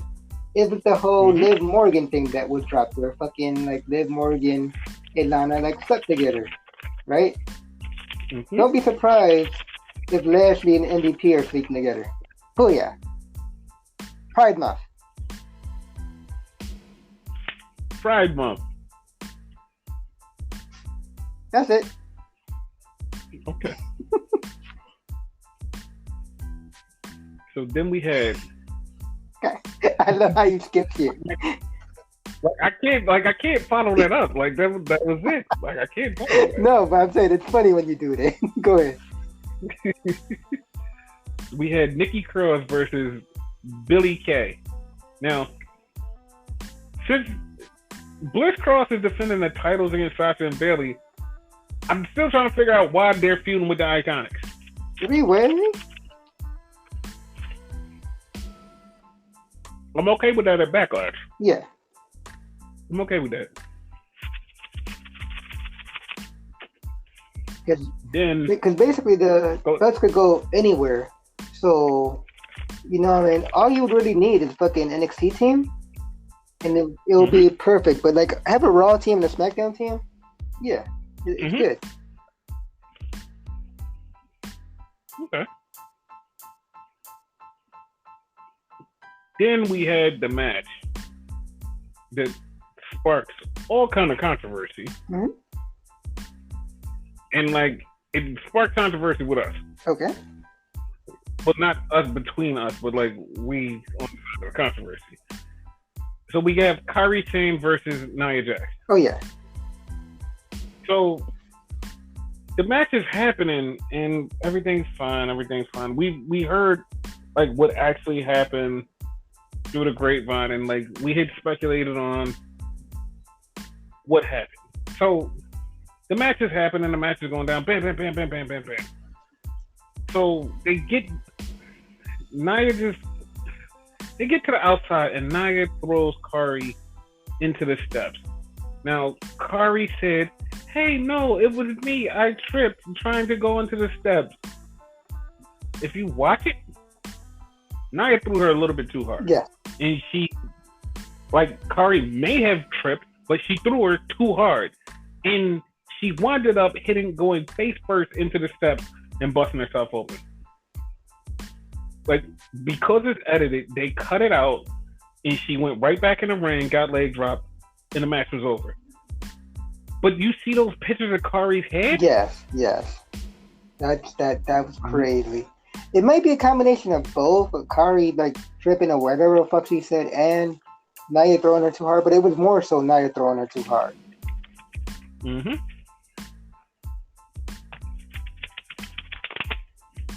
And fucking Asuka came running right down to check on Kairi. He was like, "Yo, get away from my friend. Just stay away from my friend."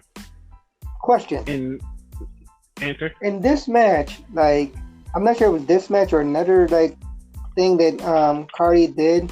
Apparently, on her umbrella, she had a dedication to Hana. No, it was in there. It was this one? Yeah. Okay, she had a dedication to Hana also. I can't read Japanese, so I didn't know. I read this later, but yeah. Yeah, I read it later too. And they were actually close because when Kairi Hojo was in Stardom at the time, that's right around the time when Hana had just came in. That's her real name? So, what, Kairi Hojo? Yeah. Yes, that's her name. Oh, okay. That's her name. I don't know if that's her real name. That was her name then when she was there. Yeah, when she was there, she was Kairi Hojo. Oh, okay. But yeah, like they did cross paths and they did know each other. Cool. So yeah, that was a thing. Then we went to the bowling. The bowling between the Viking Raiders and fucking Street Profits. I forgot their name. Yes, I did. I forgot their name. Because this thing is going on for too long. Like, when are they going to wrestle? Tomorrow. That's not possible, but maybe. They might wrestle tomorrow. And then we had the Rob Gronkowski losing the belt to R-Truth. He was a great champion. It was so bad. It was so bad that they said, "You know what, Rob Gronkowski, you're fired. You shouldn't have lost that belt." And Rob Gronkowski got fired because he lost that belt. Isn't that some shit? I protest. He was a great champion. Yes, he was the greatest 24/7 champion ever, and the longest reigning one, because he didn't exist. I don't know about him, but if you didn't notice, I'm being sarcastic. I am totally sarcastic. Okay. He's like, fuck that guy. But yeah, like, he's gone from WWE, and he lost the title, so that's a good thing. Because honestly, like, the 24/7 title is fucking entertaining to me. Like, it was missing. Like, I actually missed it. Well, now it's back. Yeah.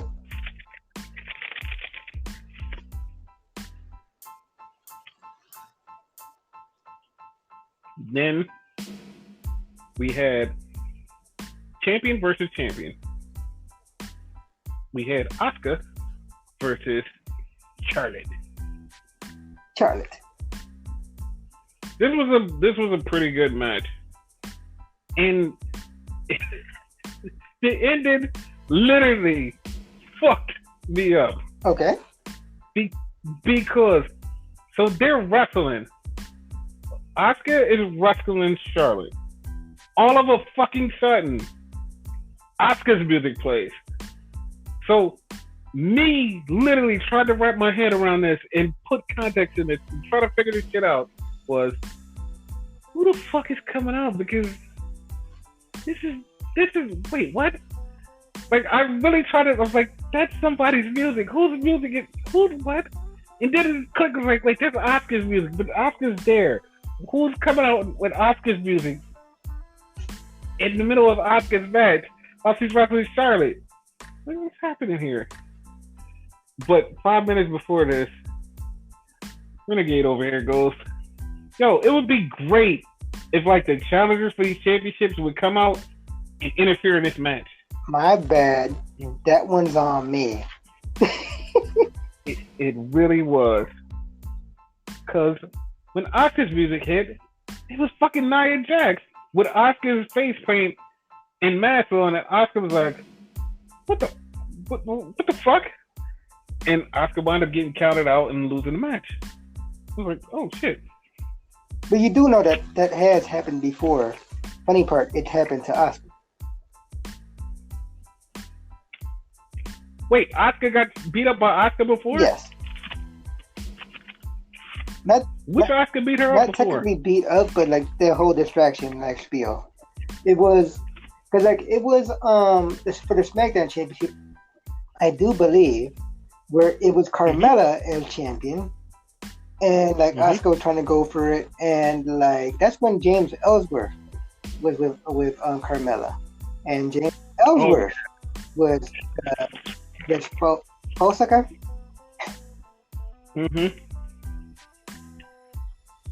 She needs to remember that she's her. Yeah.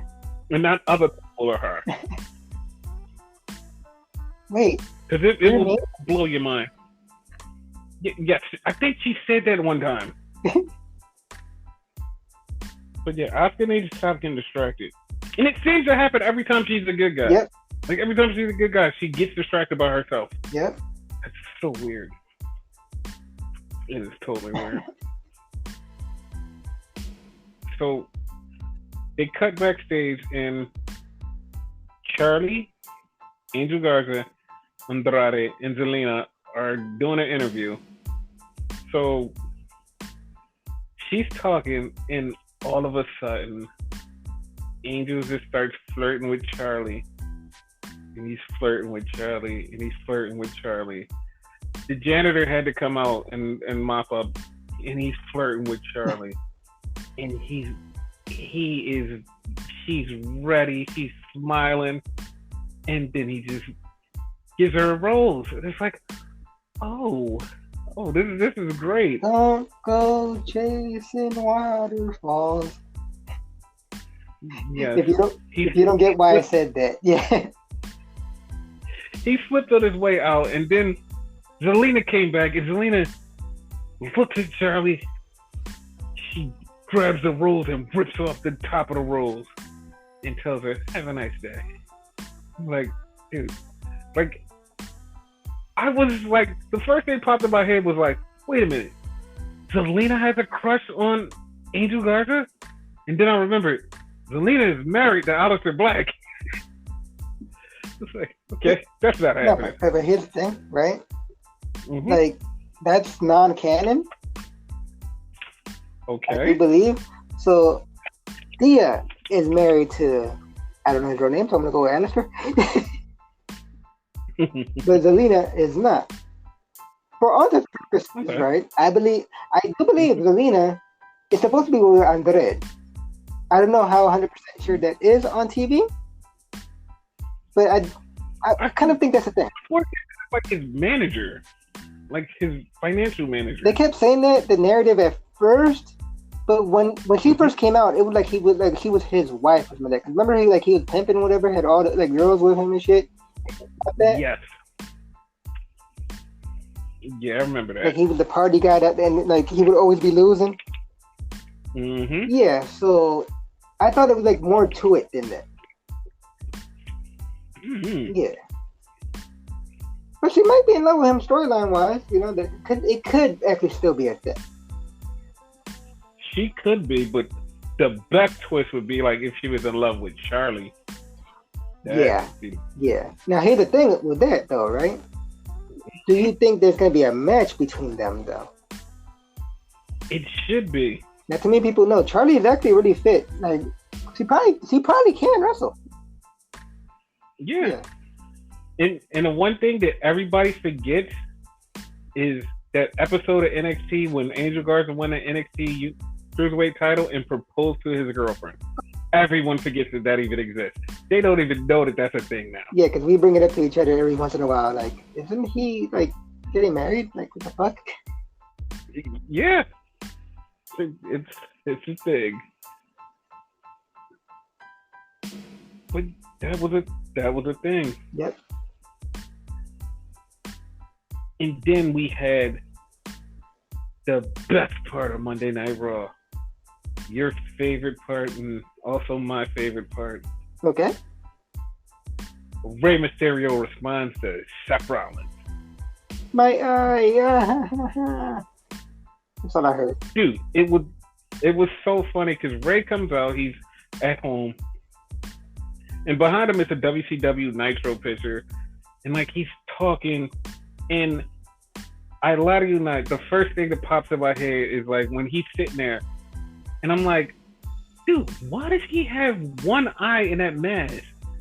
Not realizing he had a fucking eye patch over one eye, and the other eye was open. Yeah. I was like, it should just be like both eyes, right? And then he was like, dude, he got his eye taken out. I was like, oh yeah.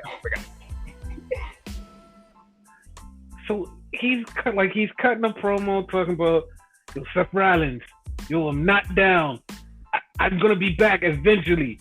I'm going to take this thing down, and yo, Seth, I'm not dead. So as he's talking, all of a sudden, Dominic comes. I swear to God, he pushed him out of the way. Was like, Dad, move. Seth, you're gonna pay for this. It's like, okay. No. He came out. He was like, Brock Lesnar, te voy a matar. Oh wait, that was Cain Velasquez.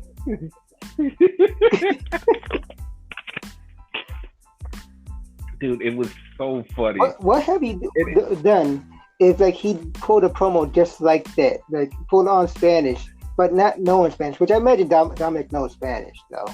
But that would be hilarious. Because Kane does not know Spanish. I'm sorry. Like that's all he fucking said. And it was like the funniest thing was my timeline when it happened. Everybody goes, dude, Walter's on Raw. Yes. I fucking hate you guys. I hate you. Like I also showed my mom that promo, and my mom was like, "Who's the big dude next to Ray?" I'm like, "You know who that is? You know who it is? That's his 20-something-year-old son." She's like, "Oh shit, Ray's a midget." And I'm sorry, that's a bad word, but yeah, she said it, not me. Like this shit was so funny, and like. They're cutting a promo, and like every time Ray would say something, Dominic would like kind of rebuttal and like try to play the tough guy. And Ray was like, "Man, that's all I have to say about this. Yo, Seth Rollins, man, I'll be there eventually. I don't know when. I'll be there." So he gets up and walks away, trying to go do something, and like we think it's like we know it's not over. Like he gets up and goes away, and Dominic looks around, slides in the middle. Seth Rollins, I'm gonna get you. No, like the exact quote was like eye for an eye. Yeah, eye for an eye. Mysterio for Mysterio. What the fuck? What? that's what I felt like he said. Mysterio for Mysterio. What? That's wrong. It's not how it's supposed to be. Now, here's the thing with that one line, though, right? Because as I said last week, it's gonna be Dominic doing them. Like he's gonna be the disciple. He's gonna betray his father and all that. Eye for an eye is a fucking biblical thing. I don't remember if it's New Testament or Old Testament, but it's a thing, right? And due to Seth Rollins' like religious gimmick or whatever, the religious overtones and all that, it all goes together. So like he's gonna be in that shit, I think. Yes, he will. Like just for that line. Yes. He might very well take his dad's other eye out. Oh my God, that would be awesome. I'm blind. If you ever heard Rey Mysterio when he wrestles or gets beat up, he does that. I was hoping you was gonna explain that. Like if you watch when he was getting his eyes messed up, he was doing that. What the fuck? You've been telling me that for like over a year or two, and that's the first time I actually heard it. Rey Mysterio, so weird. Like that, I heard that shit clear. Like what the fuck? You sound like a squealing pig. Right. So then they got to the fucking main event. Right before the main event, Charlie Caruso's backstage. She's changed and put on like different stuff, but she's backstage and she's interviewing Lana, and she's like, "Lana, how do you feel about Bobby Lashley telling you not to be out there for his matches?" Lana goes, "Well, he said not to be out there for his matches." And then she just smiles and walks off. And Charlie looks at her like, "What does that mean?" So Drew is facing MVP, and out of nowhere, here comes Lana. The MVP's like, Lana, take your ass back there. What's wrong with you? Like, this ain't got nothing to do with you. Bobby don't want you out here. She literally yelled, this isn't Bobby's match. I mean, she got a point. She got a point. She had a point. But he felt like such an idiot when he said, this isn't Bobby's match. Like, this is like, you're an idiot now. And he turned around and Drew just started beating his ass. And then Drew hit him with the Claymore kick. And Bob Lashley just jumps in the ring and puts on the fucking full Nelson. Now, mind you, this is at literally 10:59:50. The show's about to go off. They start promoting Raw Talk. Guys, tune in to Raw Talk. Tune in to Raw Talk. Huh? About to go off? It went off like in mid-move. Yes, like he had him in it for like 3 seconds, and it goes off with him in a move, and they're promoting Raw Talk. Me and Renegade are scrambling, trying to get to WWE Network. Like, all right, let's get to the network. He's gonna be on Raw Talk. They're gonna show this part, right? They're gonna show this part, right? Nope. Nah, man, they didn't even acknowledge it. I was like, what the fuck? Now, here's a part we skipped over earlier because this part actually pissed us the fuck off. Okay. But we skipped over it earlier. So they recapped something that happened earlier in the show with Seth Rollins and Aleister Black. Now, this is what happened. This is why our show, like our Raw explanation, was so short.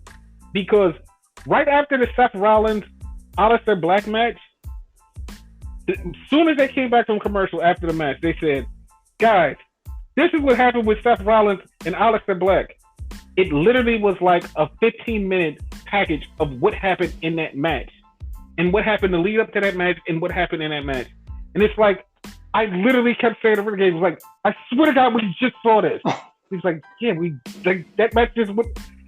And like, when it was over, they literally took an hour of the show because they took an explaining video of what happened. I'm like, we literally just saw this 5 fucking seconds ago, and you're just gonna show us again.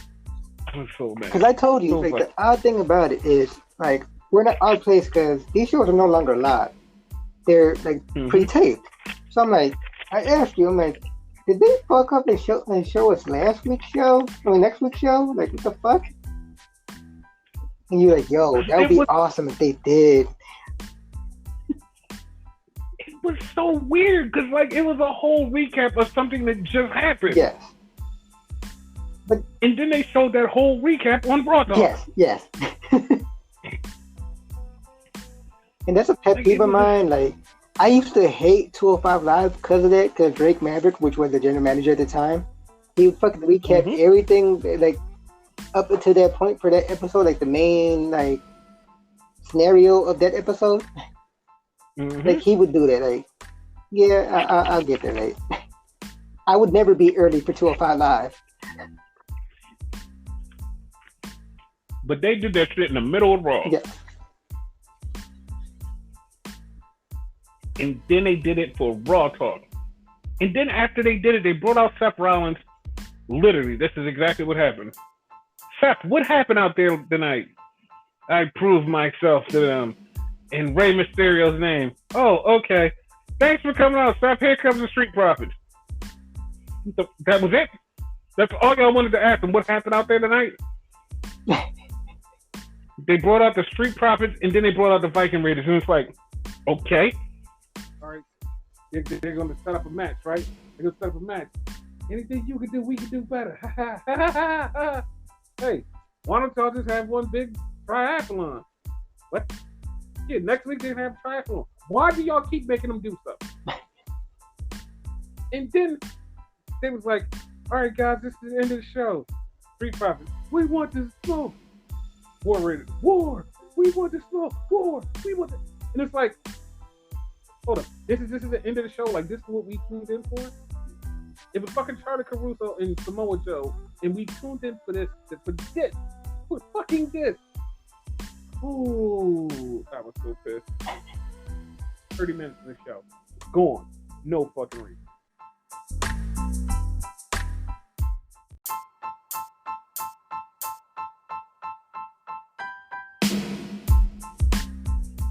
So we had NXT. NXT was okay. So this NXT, like, I don't know how many of you people actually watch like the takeovers and the show after the takeovers. Because like the show after the takeover is basically them doing matches that wasn't on takeover. Yeah. So that's kind of like what this was.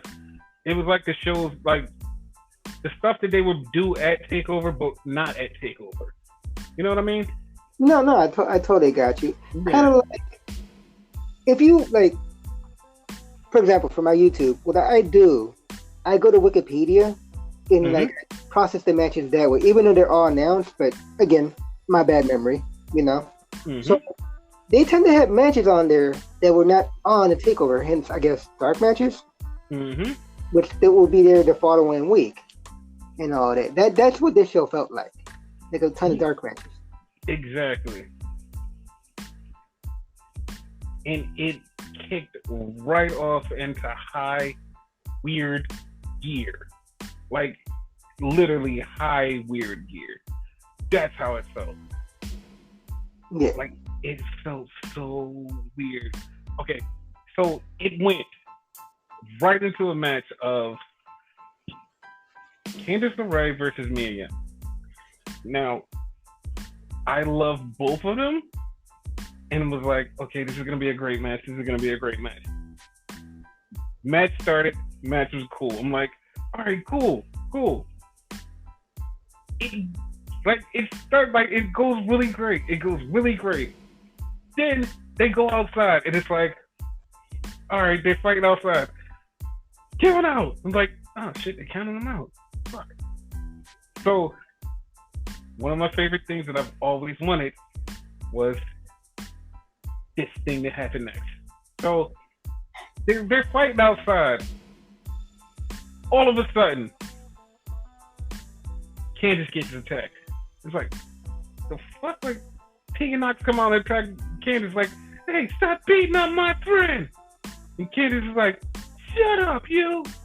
So, as she's yelling at her, Dakota Kai, no, Raquel Diaz comes out and starts beating up. It was both of them. It was both of them. Both of them came out and started beating up Tegan. Then, as they're coming out to beat up Tegan, Shotzi Blackheart comes out to beat up Tegan. Help Tegan. It's like, oh shit, like, this is a bunch of people fighting. So they're just going at it. All of a sudden, Johnny Gargano shows up. It's like, hey, man, get off my wife. As soon as he yells at her 3 times, here comes Keith Lee. And he just starts running.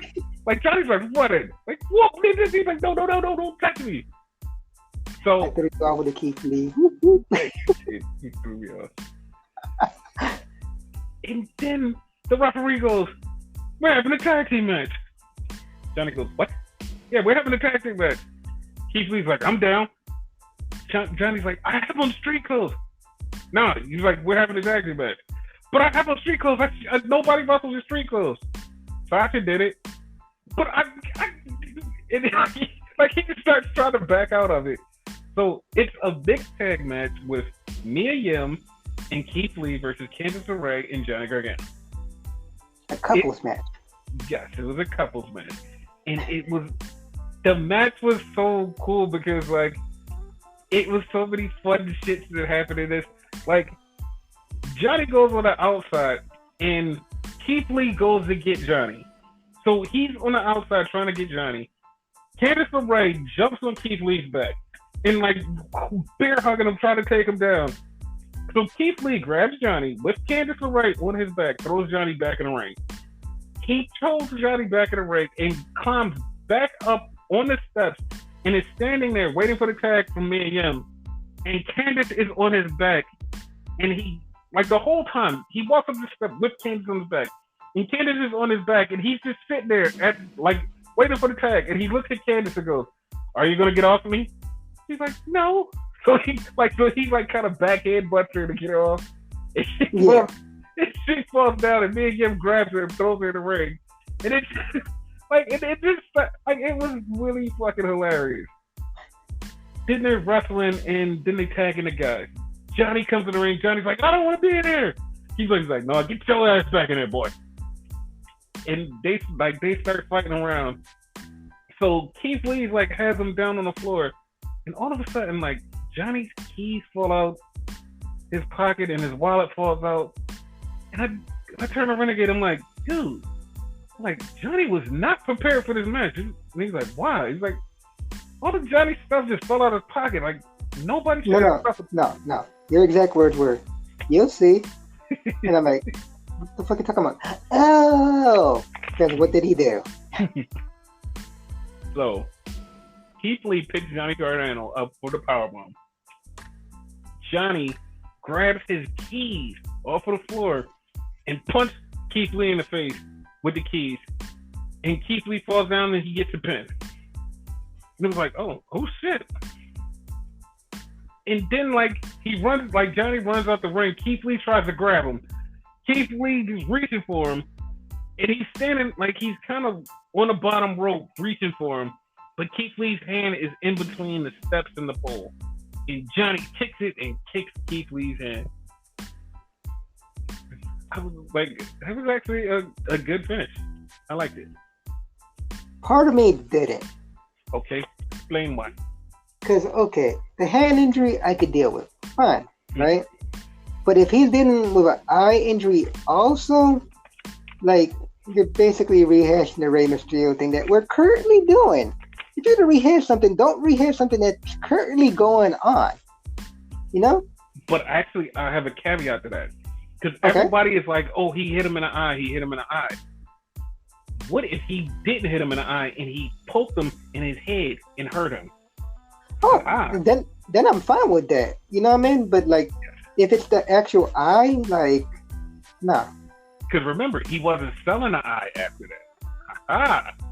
He kind of was. He was trying to grasp his vision, which I don't know. If he his vision was just blurry because he got popped in the fucking head and you get popped, you're fucked up. I can't see. So it might have been that, or he hit him in the eye. Either one. I think his vision was blurry because he got hit in the head. Yeah. Yeah. So that was cool. Yeah, other than the ending, which, again, we'll find out in due time. If in the pay-per-view, he had an eye patch or whatever, I'm not going to like it. For now, it's okay. Yes. I hope he doesn't have the eye patch. Yeah. Then we have a match that we swore we had, but we didn't. And it's funny because we thought we had it. Okay. So the match was Isaiah Swerve Scott versus Tony Nese. It was we swore these two had a match. We swore they had a match. We swore they had a match. We're yo. I was confused. Right? Swore they had a match. But they didn't. They didn't at all. They didn't. And the reason they didn't have a match was because they never had a match. I'm very anticipating why? Okay, why? Explain. Yeah, you fucked me up on that. They never had a match. But this is what happened, right? So he took his frustrations out on Tony Nese. I mean, Swerve Scott took his frustrations out on Jack Gallagher. So he never got to beat up Tony Nese after Tony Nese attacked him 3 weeks ago. Yes. And even cost him the match for the tournament, if I'm not mistaken. Yep, he cost him the match.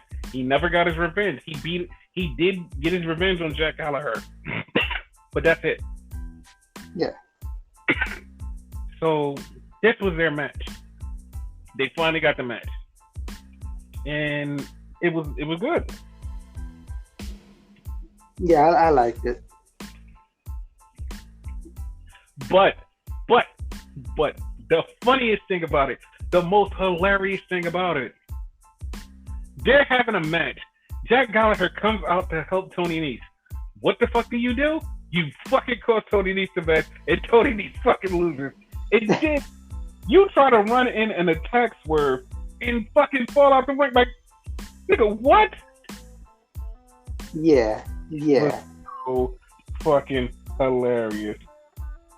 Like, here's the weird part. Like, you tell me, right? Mm-hmm. These motherfuckers have not won anything since before the tournament. Well, Jack won at least the one match in the tournament, but other than that, like, they haven't.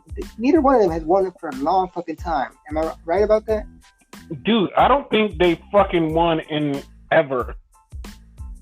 Okay. Like, I don't think ever. Like, that's how long it's been. But yeah, like that happened. Yeah. Because, like, Tony Nese did not win one match in that tournament. No, but Jack Gallagher won one match. Just one, which is crazy. Justin, that's the one Tony Nese helped him win. That was it. Yeah. Yeah.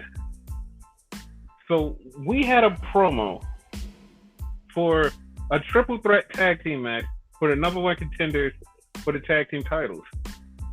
It was Uno and Dos, 1 and 2, Oney Lorcan and Danny Burch, Ernie and Bert, versus so many AKAs. Like, what the fuck?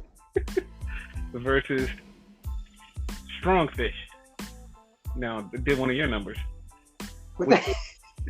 Roger? Yo, that was so fucked up because, like, my memory, I'm like, who the fuck is Strongfish? And then, like, it came to me like, oh, okay. You got me. I'm proud. I'm proud. And they were going to face another team, a random team, a team. Wait. What? Wait, I cut you off. Strongfish is fucking Bobby Fish and Roderick Strong from the Undisputed Era.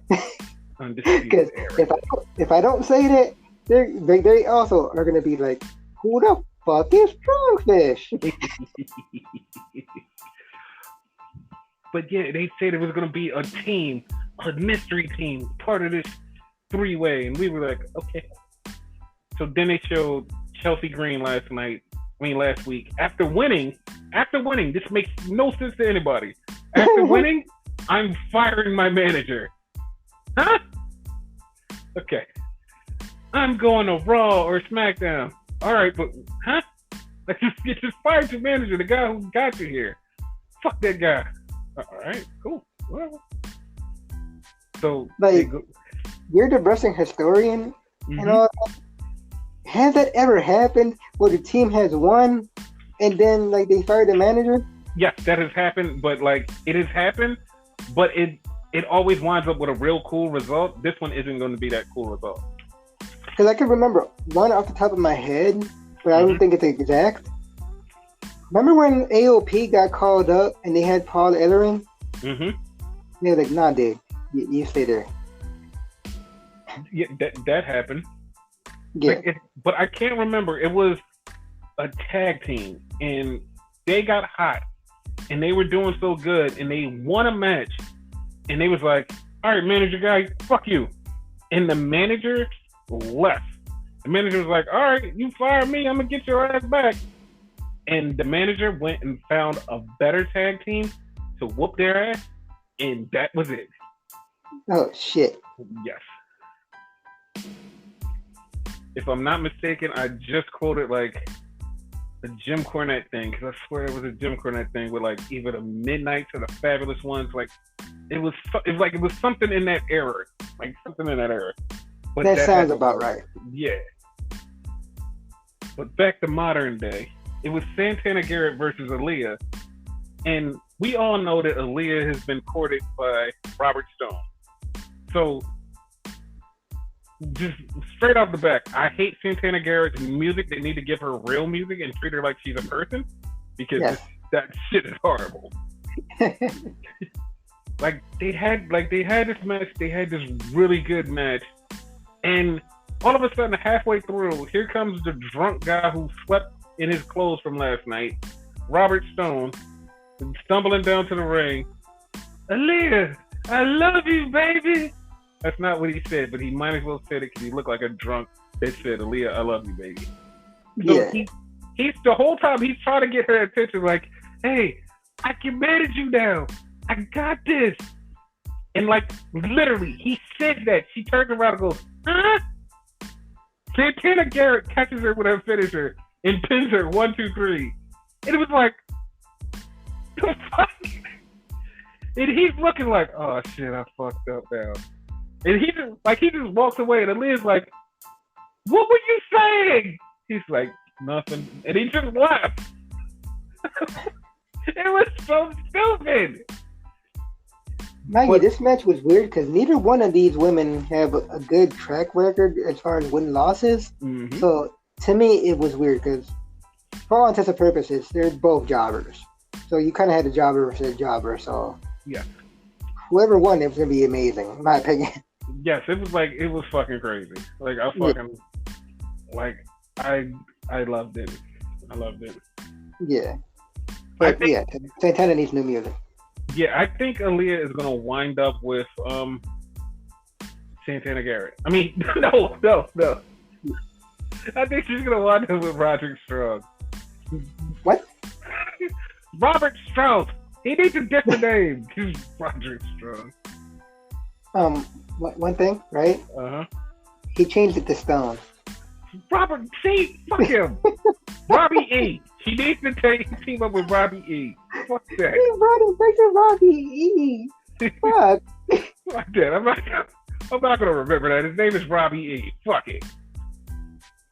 Yo, what if he turns back into Robbie E because of this? I would be glad. I'm gonna be glad. Because I think I actually told you, like, I think he might come back to wrestle because of this. He should.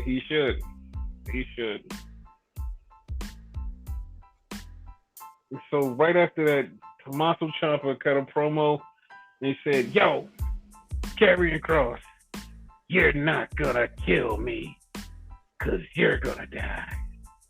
Something like that. It wasn't exact words. I'm just making shit up. He basically told him he's gonna kick his ass.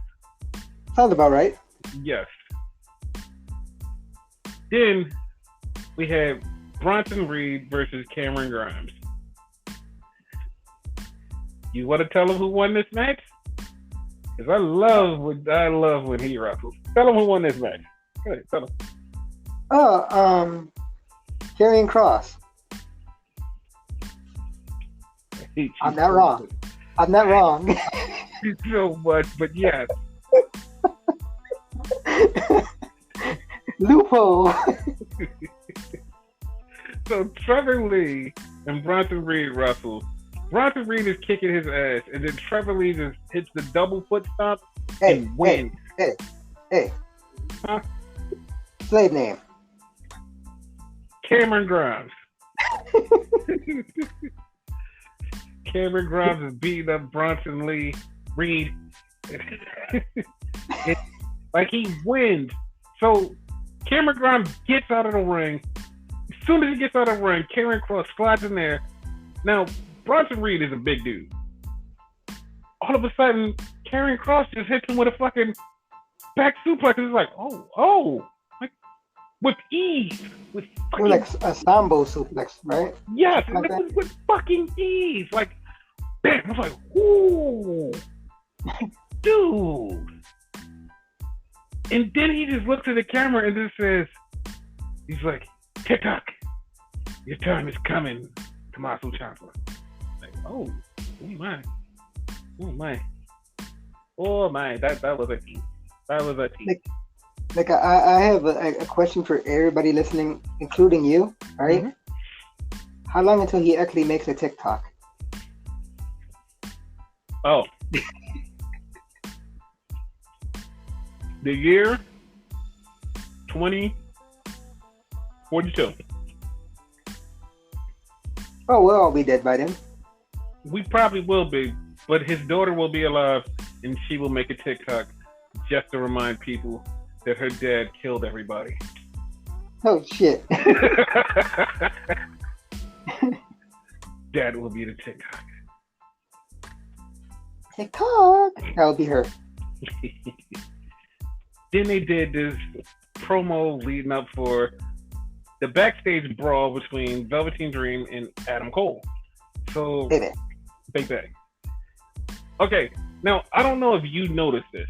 Every time Adam Cole has some kind of big match, baby, they always have him looking like he's this super rich millionaire. Like when he went against Johnny Gargano, they had him at a pool in like this country club and all of this cool ass shit because he was rich. Like this time, he gets a fucking limo and they go to like this 6-star restaurant and eat this great food. And everybody in the Undisputed Era looks nice. Yes, I said everybody. Kyle Superbeard O'Reilly is back. And it's like... Yeah, Superbeard, like shit. Yes. I actually thought it was Cameron Grimes for a second. That's how long his beard got. Quarantine made him grow a beard. Yeah. And it was like all of this great, like super rich, lavish stuff that they were doing. And then they show Velveteen Dream skating around Baltimore in an abandoned car lot. It's like he's basically talking about his thing and Adam Cole's talking about his thing. Then Dream transitions to Dream and he's sitting there with the mirror and a fake prince shows up in the mirror. Not a prince of like a principality, but the prince, like Prince, Purple Prince. That guy. Purple rain. I know that was horrible, but yeah. That guy, like him, he showed up at the mirror, and I was like, at that, like, a precise moment, Prince is like the greatest singer of all time to me, and I, like, right at that moment, I was checked out and immediately said, I hope Adam Cole wins. Like, I immediately checked out. Like, that was he said that. I can confirm. He did say that. Like, that was too far for me.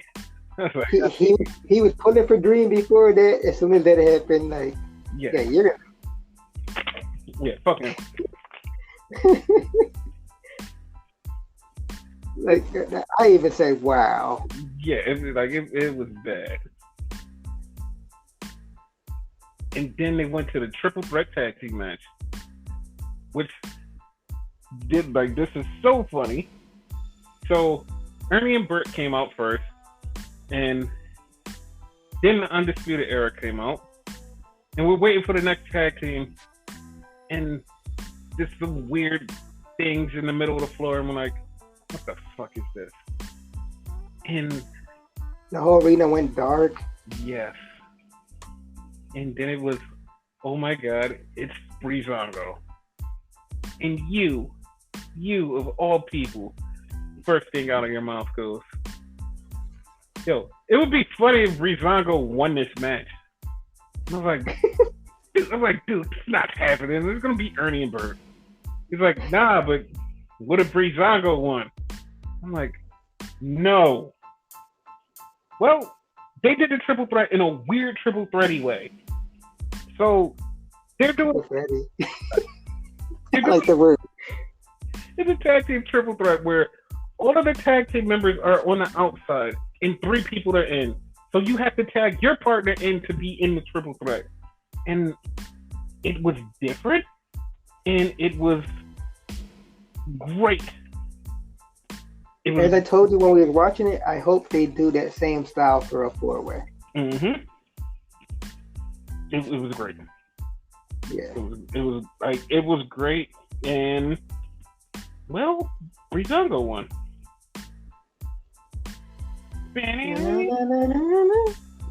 We thought the same thing. We are special. They had like a weird like space gimmick, like they were spacemen. Yes. Yeah. But the thing is, they keep doing weird gimmicks. Like, I don't know why.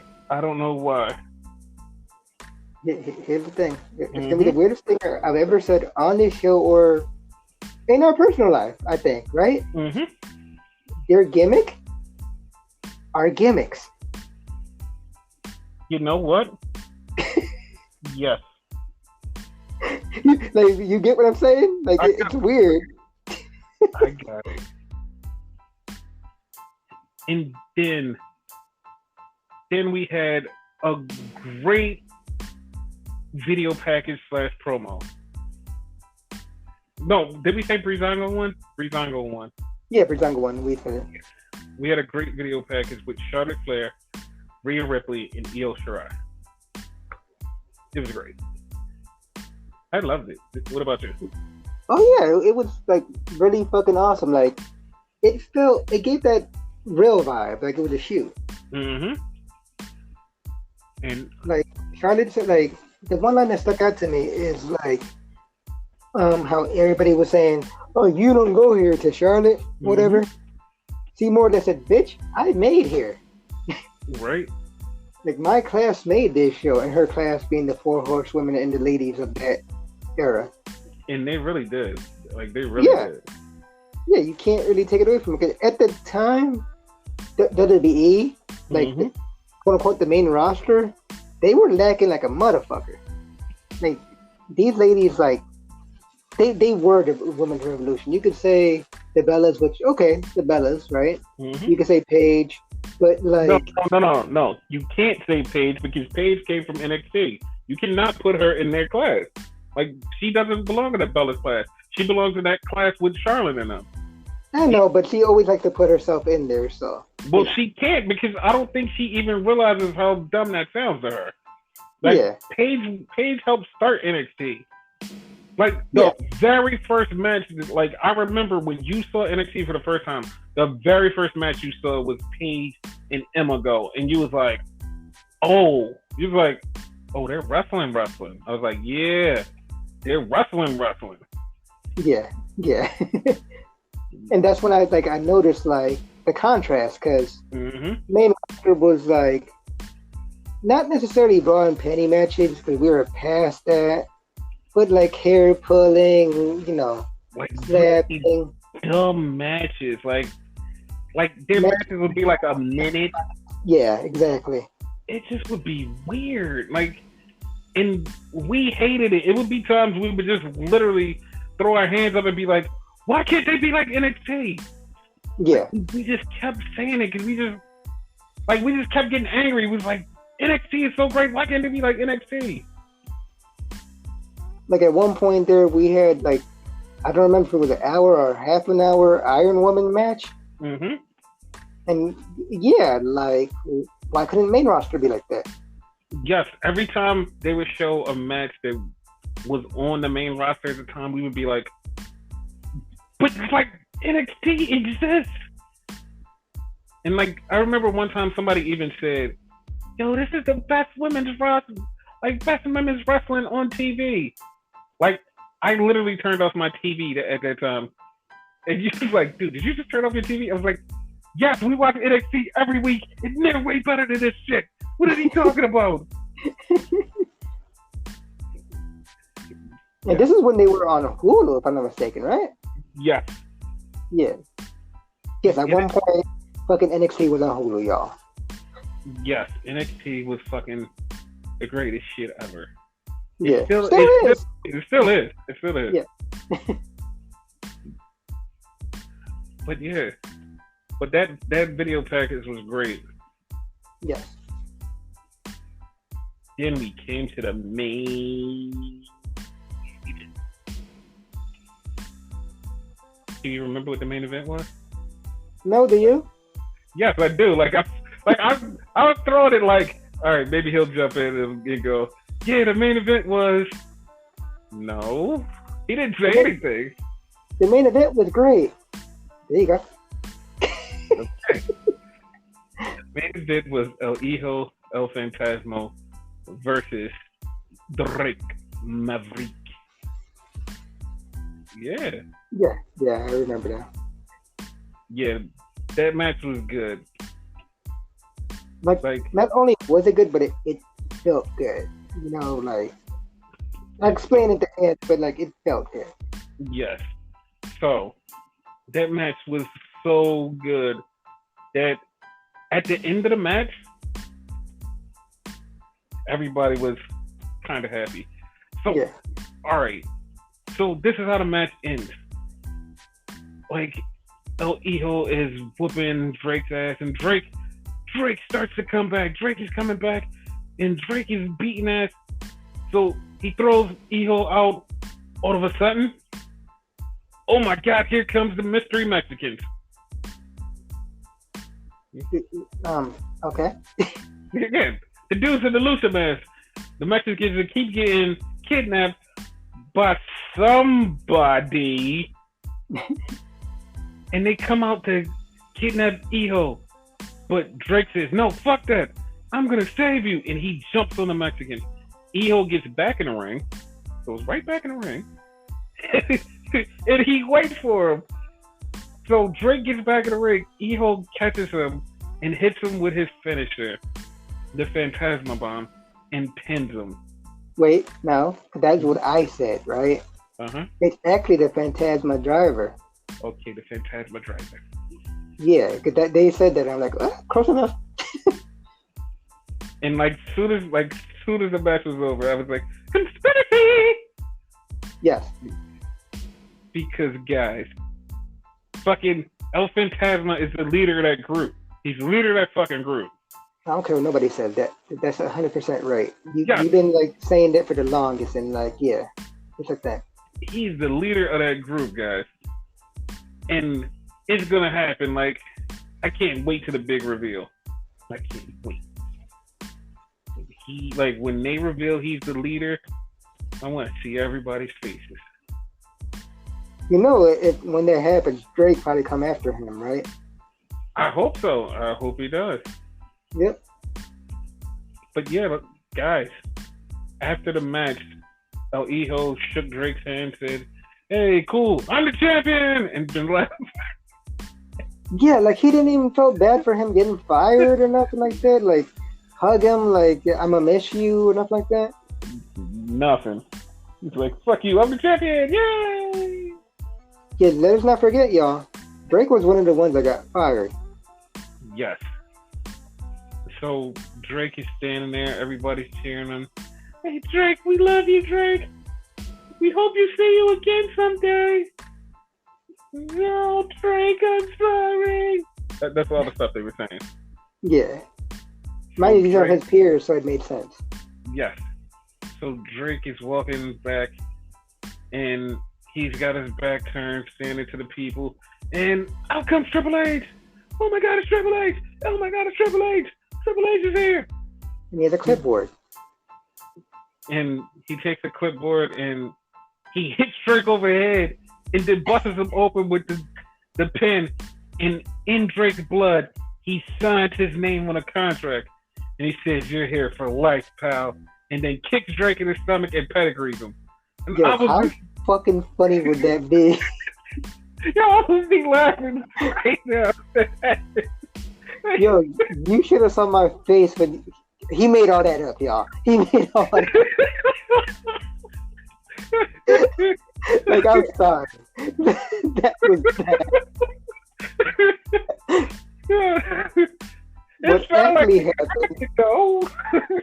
What actually happened, he hugged them and gave him the contract and whatever. Basically saying you proved yourself and all that. It was a feel-good moment. And Drake started crying and the crowd started crying. You started crying. I was wishing he got pedigreed. But everything ended up great.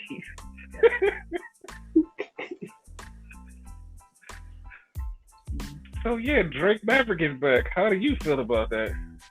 I'm happy. I said, it was a feel good moment.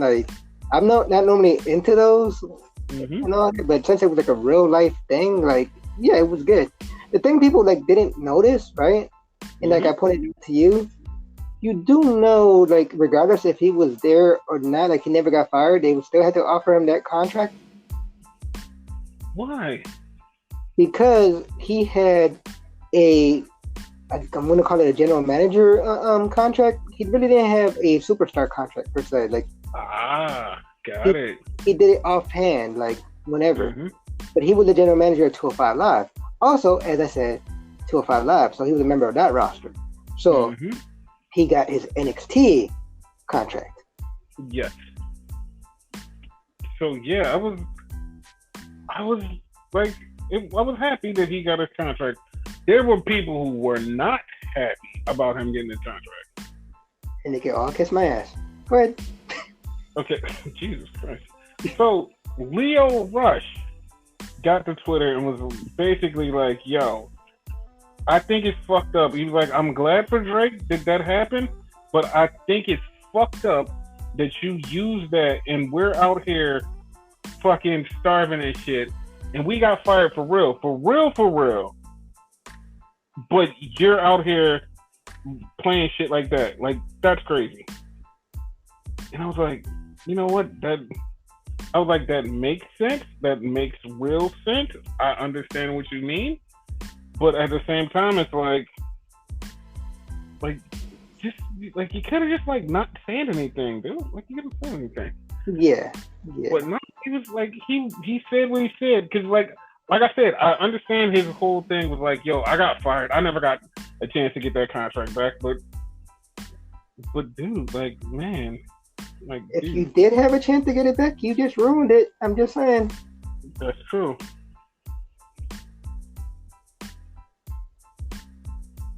Like sometimes it's best to like shut your fucking mouth. Mm-hmm. And I was like, I really like, I don't know, like I felt bad for him, but at the same time I was like, dude, you could have handled that better. Here's the thing, though, right? Mm-hmm. He was saying, "Oh, we're hungry out here and whatever." I don't think that's the case with him. He got money. Yeah, he got money. Like he had like an inspiring like rap career or something like that. So that's coming into play. Like he's bound to wrestle again somewhere. Like he's a great athlete. Someone's bound to pick him up. So I mean, to be honest, somebody should have been picking him up from the gate. Yeah, but I don't think like his like whatever day clause is done. Like whenever that's done, like we're bound to see him again. So like, yeah, that's why like it's fucked up when they all got fired. I was kind of upset, but at the same time, they all gonna wind up somewhere unless you're like really suck. Mike Bennett, but yeah. Yeah, but we actually have to talk about that in a minute. But yeah. But yeah, like it does suck. Like I understand what Leo said, but like he could have waited. Like if I was him, I would have waited and then said what I wanted to say instead of just going there and just going, man, this is fucked up. Y'all fucking with my livelihood. I would have waited. I would have waited.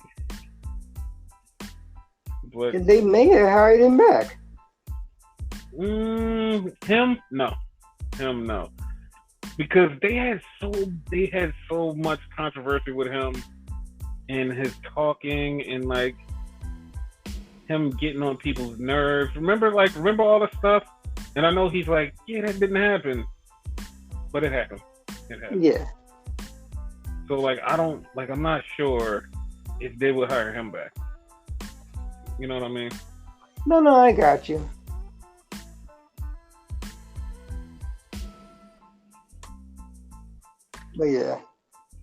But yeah, like that was the end of NXT.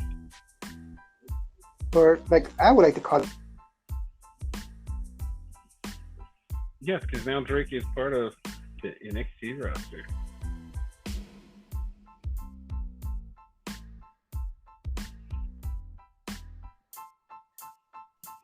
Yeah, like he's gonna come for his ass.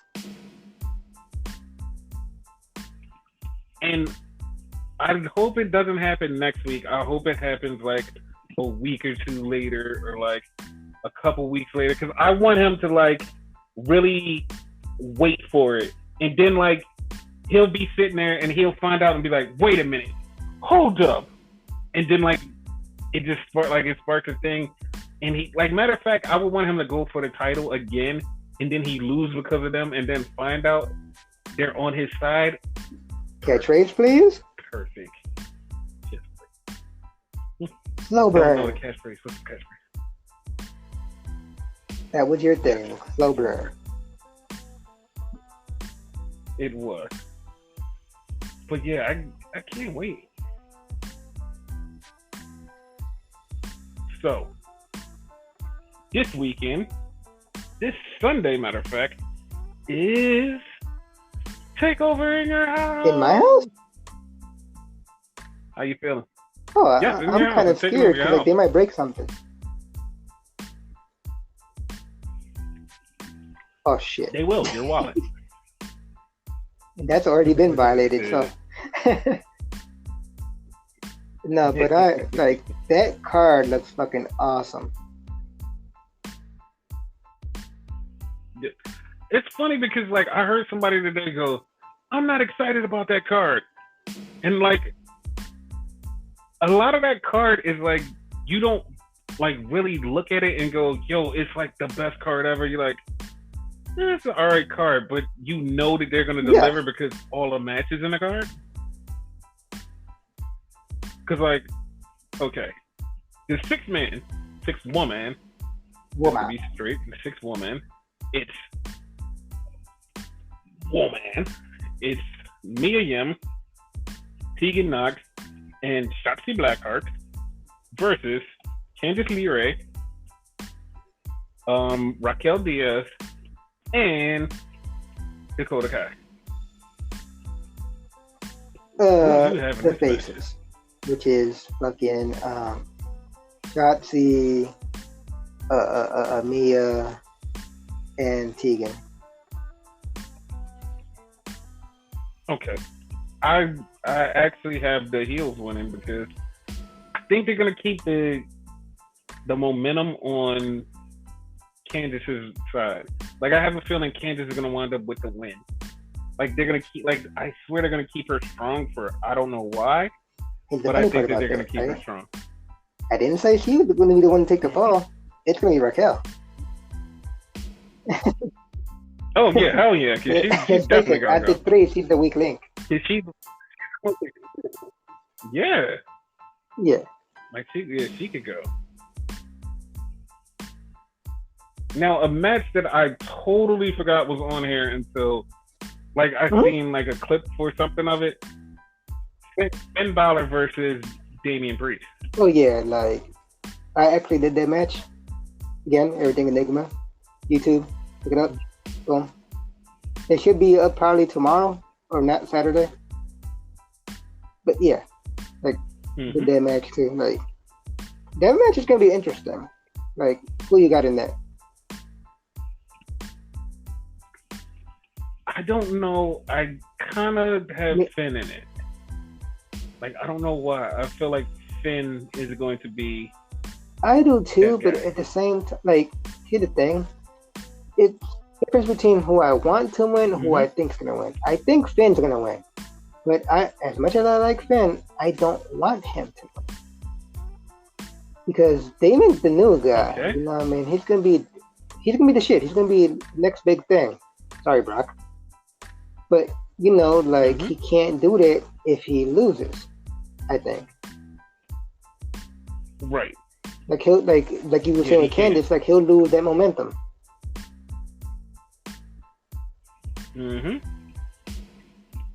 But yeah, Finn's gonna win. Yeah. But yeah, I'm okay with that. Then we have Keith Lee versus Johnny Gargano. I didn't know what to say. Okay. For the North American title. Oh. All right, so who do you think Johnny Gargano, actually. Yes. Really? Because remember, he initially had that belt as a heel. And if I'm not mistaken, correct me if I'm wrong, it probably was Adam Cole, like now thinking off the top of my head, right? I think Johnny would wind up being the first ever 2-time North American champion, no? If you're not mistaken with the Okay. Adam Cole thing, I think you're right. Cool. Yeah, I think you're right.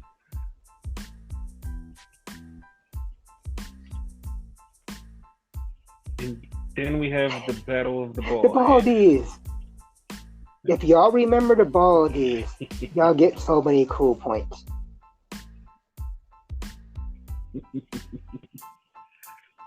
So we have Karrion Kross versus Tommaso Ciampa. Oh, How I you feel feel about like that? someone's gonna die. Yeah, that's an Yeah. ongoing joke with me and him, because like fucking no one will survive. Fucking Champa's theme song, but we changed it to someone's gonna die. And Karrion Kross used to be called Killer Cross. Mm-hmm. Regardless, he's still a killer. So yeah, someone's gonna die in that match. Mm-hmm. I'm gonna, just for all intents and purposes, I'm picking Karrion just for the fact that he's debuting, and like very rarely does someone debut and fucking lose. That's always been a keep in mind. Wait. Yes. You said that out loud, right? You know that that's an NXT. Hence, I said very rarely. Like it's been very rare times when the person who debuts wins in NXT, because they have a fucked up system of, hey, we're gonna debut you. Okay, cool. You're gonna lose. Here's the thing, though, Yep. right? Remember, we're trying to push the narrative Mhm. of fucking NXT being the third brand right now. So it's kind of changing from the NXT we used to have. You know, we still have the cool elements, but Mm-hmm. I don't know. Sooner or later, it's gonna be just another carbon copy of like Raw and SmackDown. So I wouldn't be surprised if like what we expect to happen actually happens. Like we're gonna lose the surprise factor. Yeah, I hope not. But Okay. yeah, Okay. We'll see. because I for one am not for the whole like, oh, we're the third brand. No, you're the underground. That's the main roster. Yeah. Yeah, you fucking hate that. You fucking hate that. So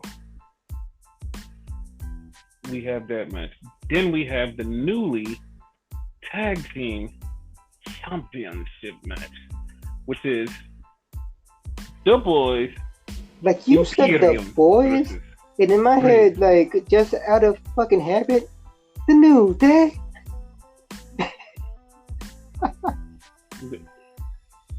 No, and like I knew that cued you up because the way I said tag team champions too. I'm like, wait, the wrong show. But yeah. But yeah, it's gonna be Imperium versus Here's the thing, Breezango. right?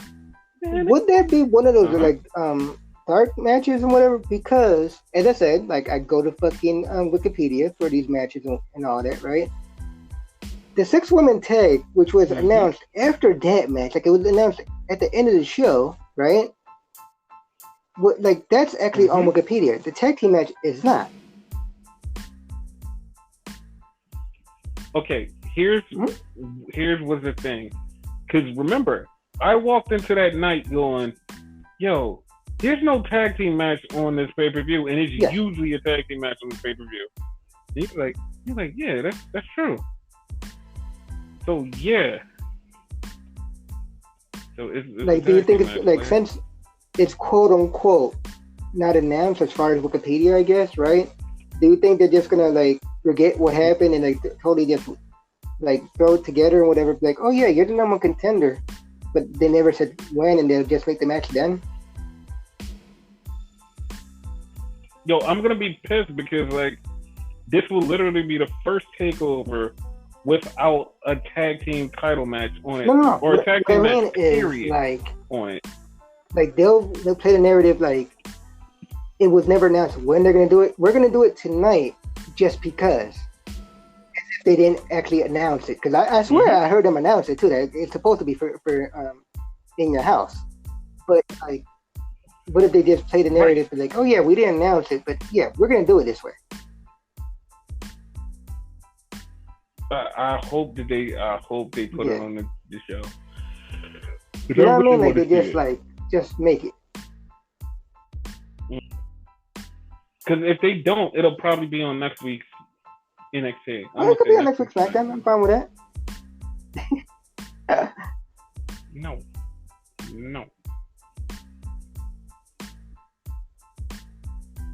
So we're gonna have that, and who do you think is winning out of the women's triple threat?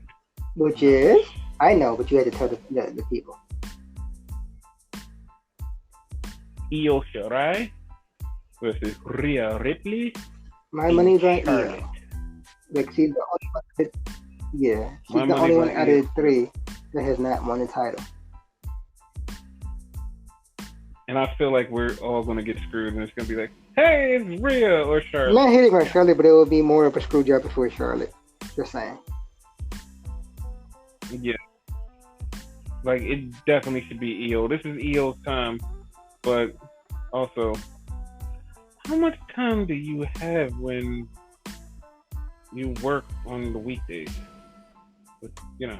So you're saying she might get called up? Yeah. Just saying. Because she's there's a list of names. It's Velveteen Dream, Dijak, Chelsea Green, Io Shirai, and it was another person that I totally forgot that I said last week. Whoever that person is, all getting called up. So those people are like on the very short list to get called up, and I'm not saying everybody's coming up right now, but you do know that SummerSlam is coming up, and that's usually when people show up the day after SummerSlam. That's also when they show the new WWE 2K game. Wait a minute. I just had to throw some shade in that one. And it was funny, like Road Dogg was on the WWE podcast. We're going to get back to the lineup in a minute, but he was on the podcast earlier, and he was talking, and they were talking about like all the backstage stuff he has to do, all the stuff that has to go on. Then he was talking about the roster and how like certain people on the roster are on the roster, and he was like, yeah, because like, you know, right now, he's like, there's gonna be a couple of shakeups, people moving up, people moving down, people moving side to side. It's like, whoa, moving down. What now? Yeah, because like when he said it conveniently after he was talking about Velveteen Dream. He conveniently went on this quick little spill of, yeah, the roster's shaking up, people moving up, people moving down, people moving side to side. It's like, oh. Like soon as he said that, I was like, I wonder who's coming back to NXT. Or who's going to debut in NXT, because that could be a thing too. Could be like a brand new name for NXT. Could be a thing. Yep. So yeah, like you never know what can John happen. Cena on NXT. It's like no. But I said psych. Sometimes I want you. Sometimes I just want you not to say stuff.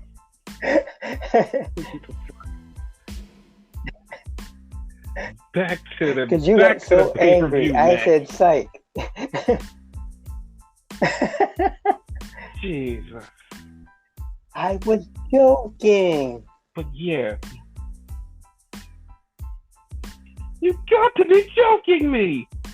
That's really okay. We are joking you. Are you kidding me? Yes, Vicky Guerrero. I don't like that fucking catchphrase, by the way. Who is part of AEW? Yeah, y'all thought she wasn't part of AEW. She's part of AEW now. Good for y'all. Mm-hmm. Good. AEW fan. I don't know why I'm yelling at AEW fan. What the fuck is wrong with me?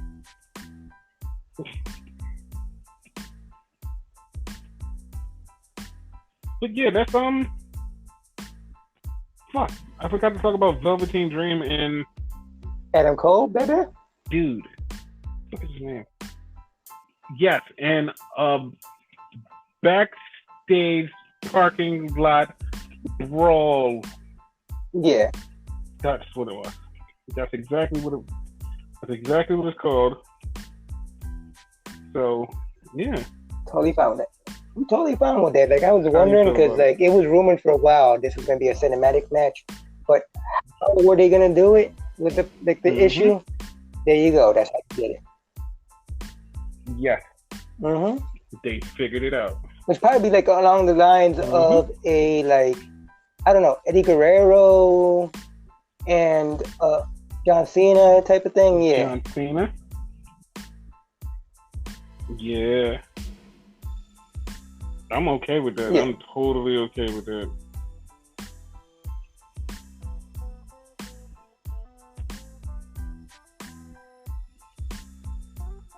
So yeah, that's the lineup for that show. I always feel like takeovers are awesome, but they always And- feel kind of short at the same time. Not this one. If all the matches that they have on here are going to be on here, it's going to be one of the longer versions of Takeover. So yeah, I'm definitely Yeah, like okay with regardless, like they can have 5 matches in it, they'll still pull it off and make it awesome. that. Yes. But yeah, this is going to be fun. Which match are you mostly anticipating? Because I have one.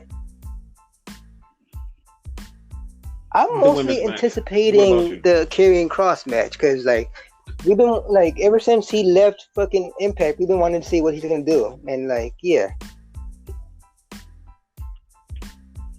That's true. Uh-huh. I'm glad you brought up Impact. So, Impact, during their latest show, they ran a commercial.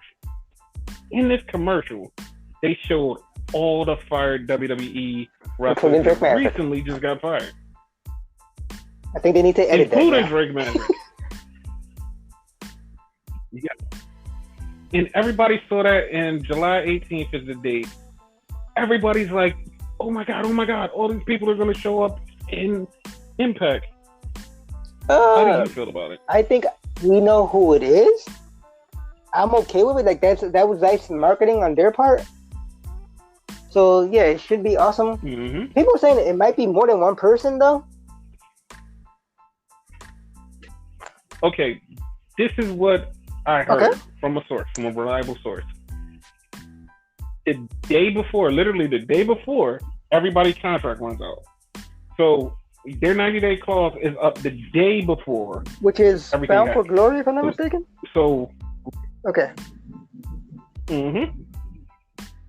So they can literally show up on Bound for Glory. Now, if they show up and stay, that's a different thing. But they can literally just show up for Bound for Glory that day and just be like, hey, we're here. And Cool. that's it. Like, that's literally all they can do. And it's like, or they can decide, hey, I want to stay here. Either way, it's a thing. Yeah. So hopefully, well, not hopefully, because I really don't care one way or other if the guys show up and stay or whatever. Don't care. Like, I'm just glad that Exactly. Yeah. Wrestlers are It's getting like a I chance. said. Like I don't really worry about people having their jobs because look at that. Like one or multiple people are gonna have a job at Impact. So there you go.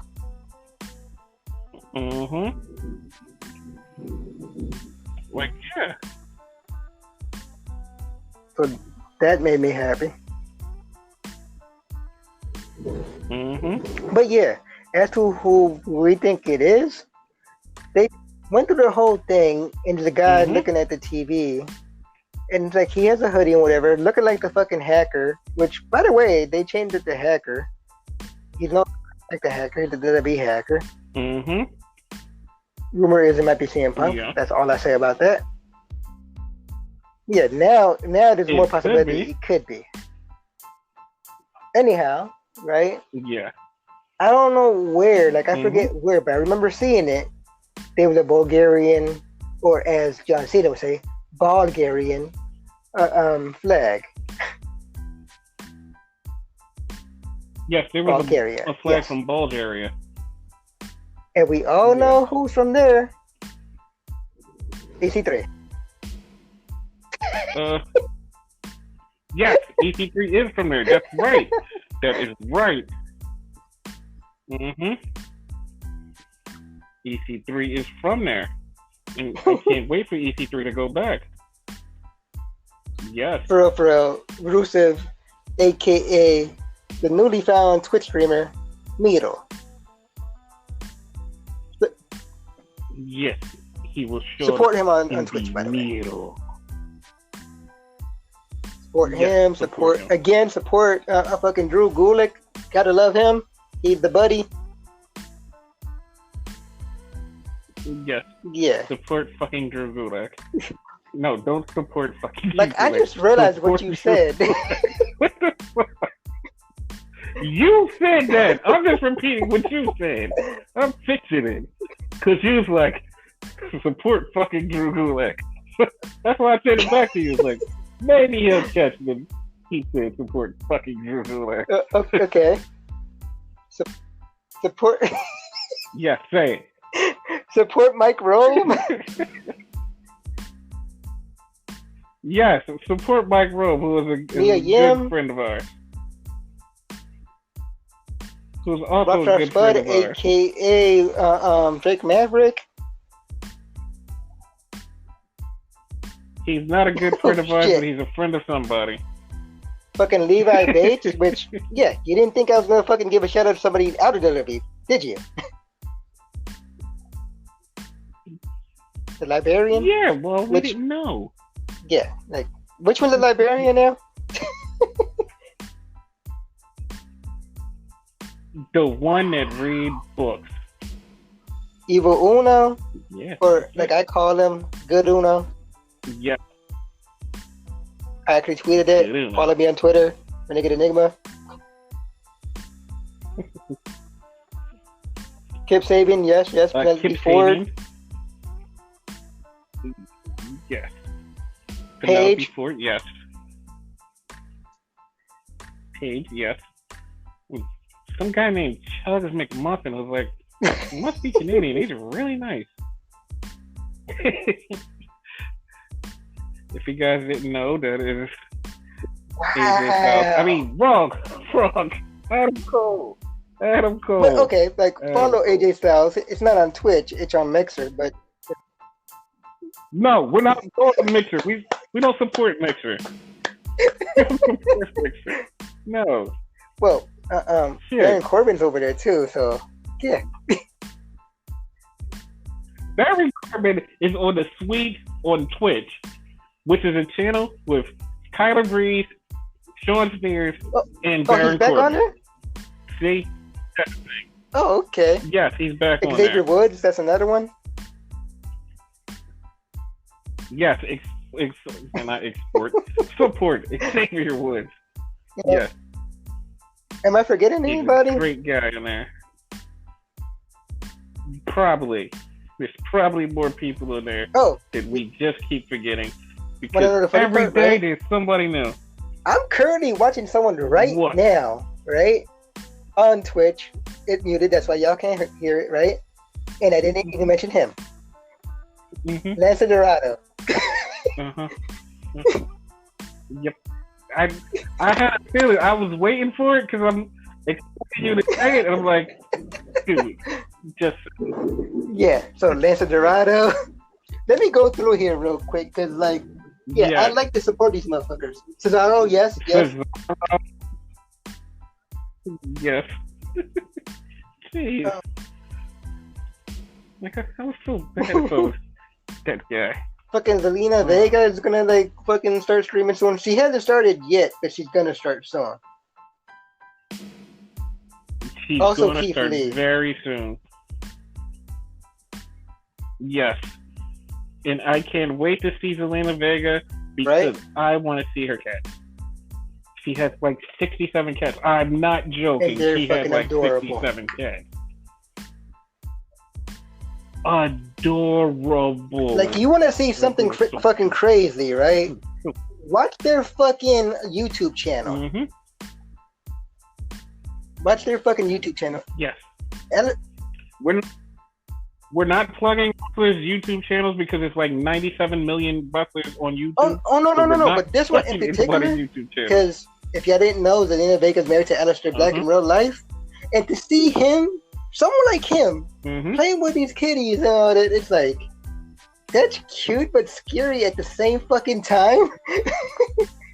Yeah, that's the only like he said. There's a lot of YouTube channels. There's more YouTube channels than there are fucking Twitch channels. Twitch channels we could give a little shout out to, but yeah, like YouTube, no. Yeah. Oh, fucking Havoc from TNA.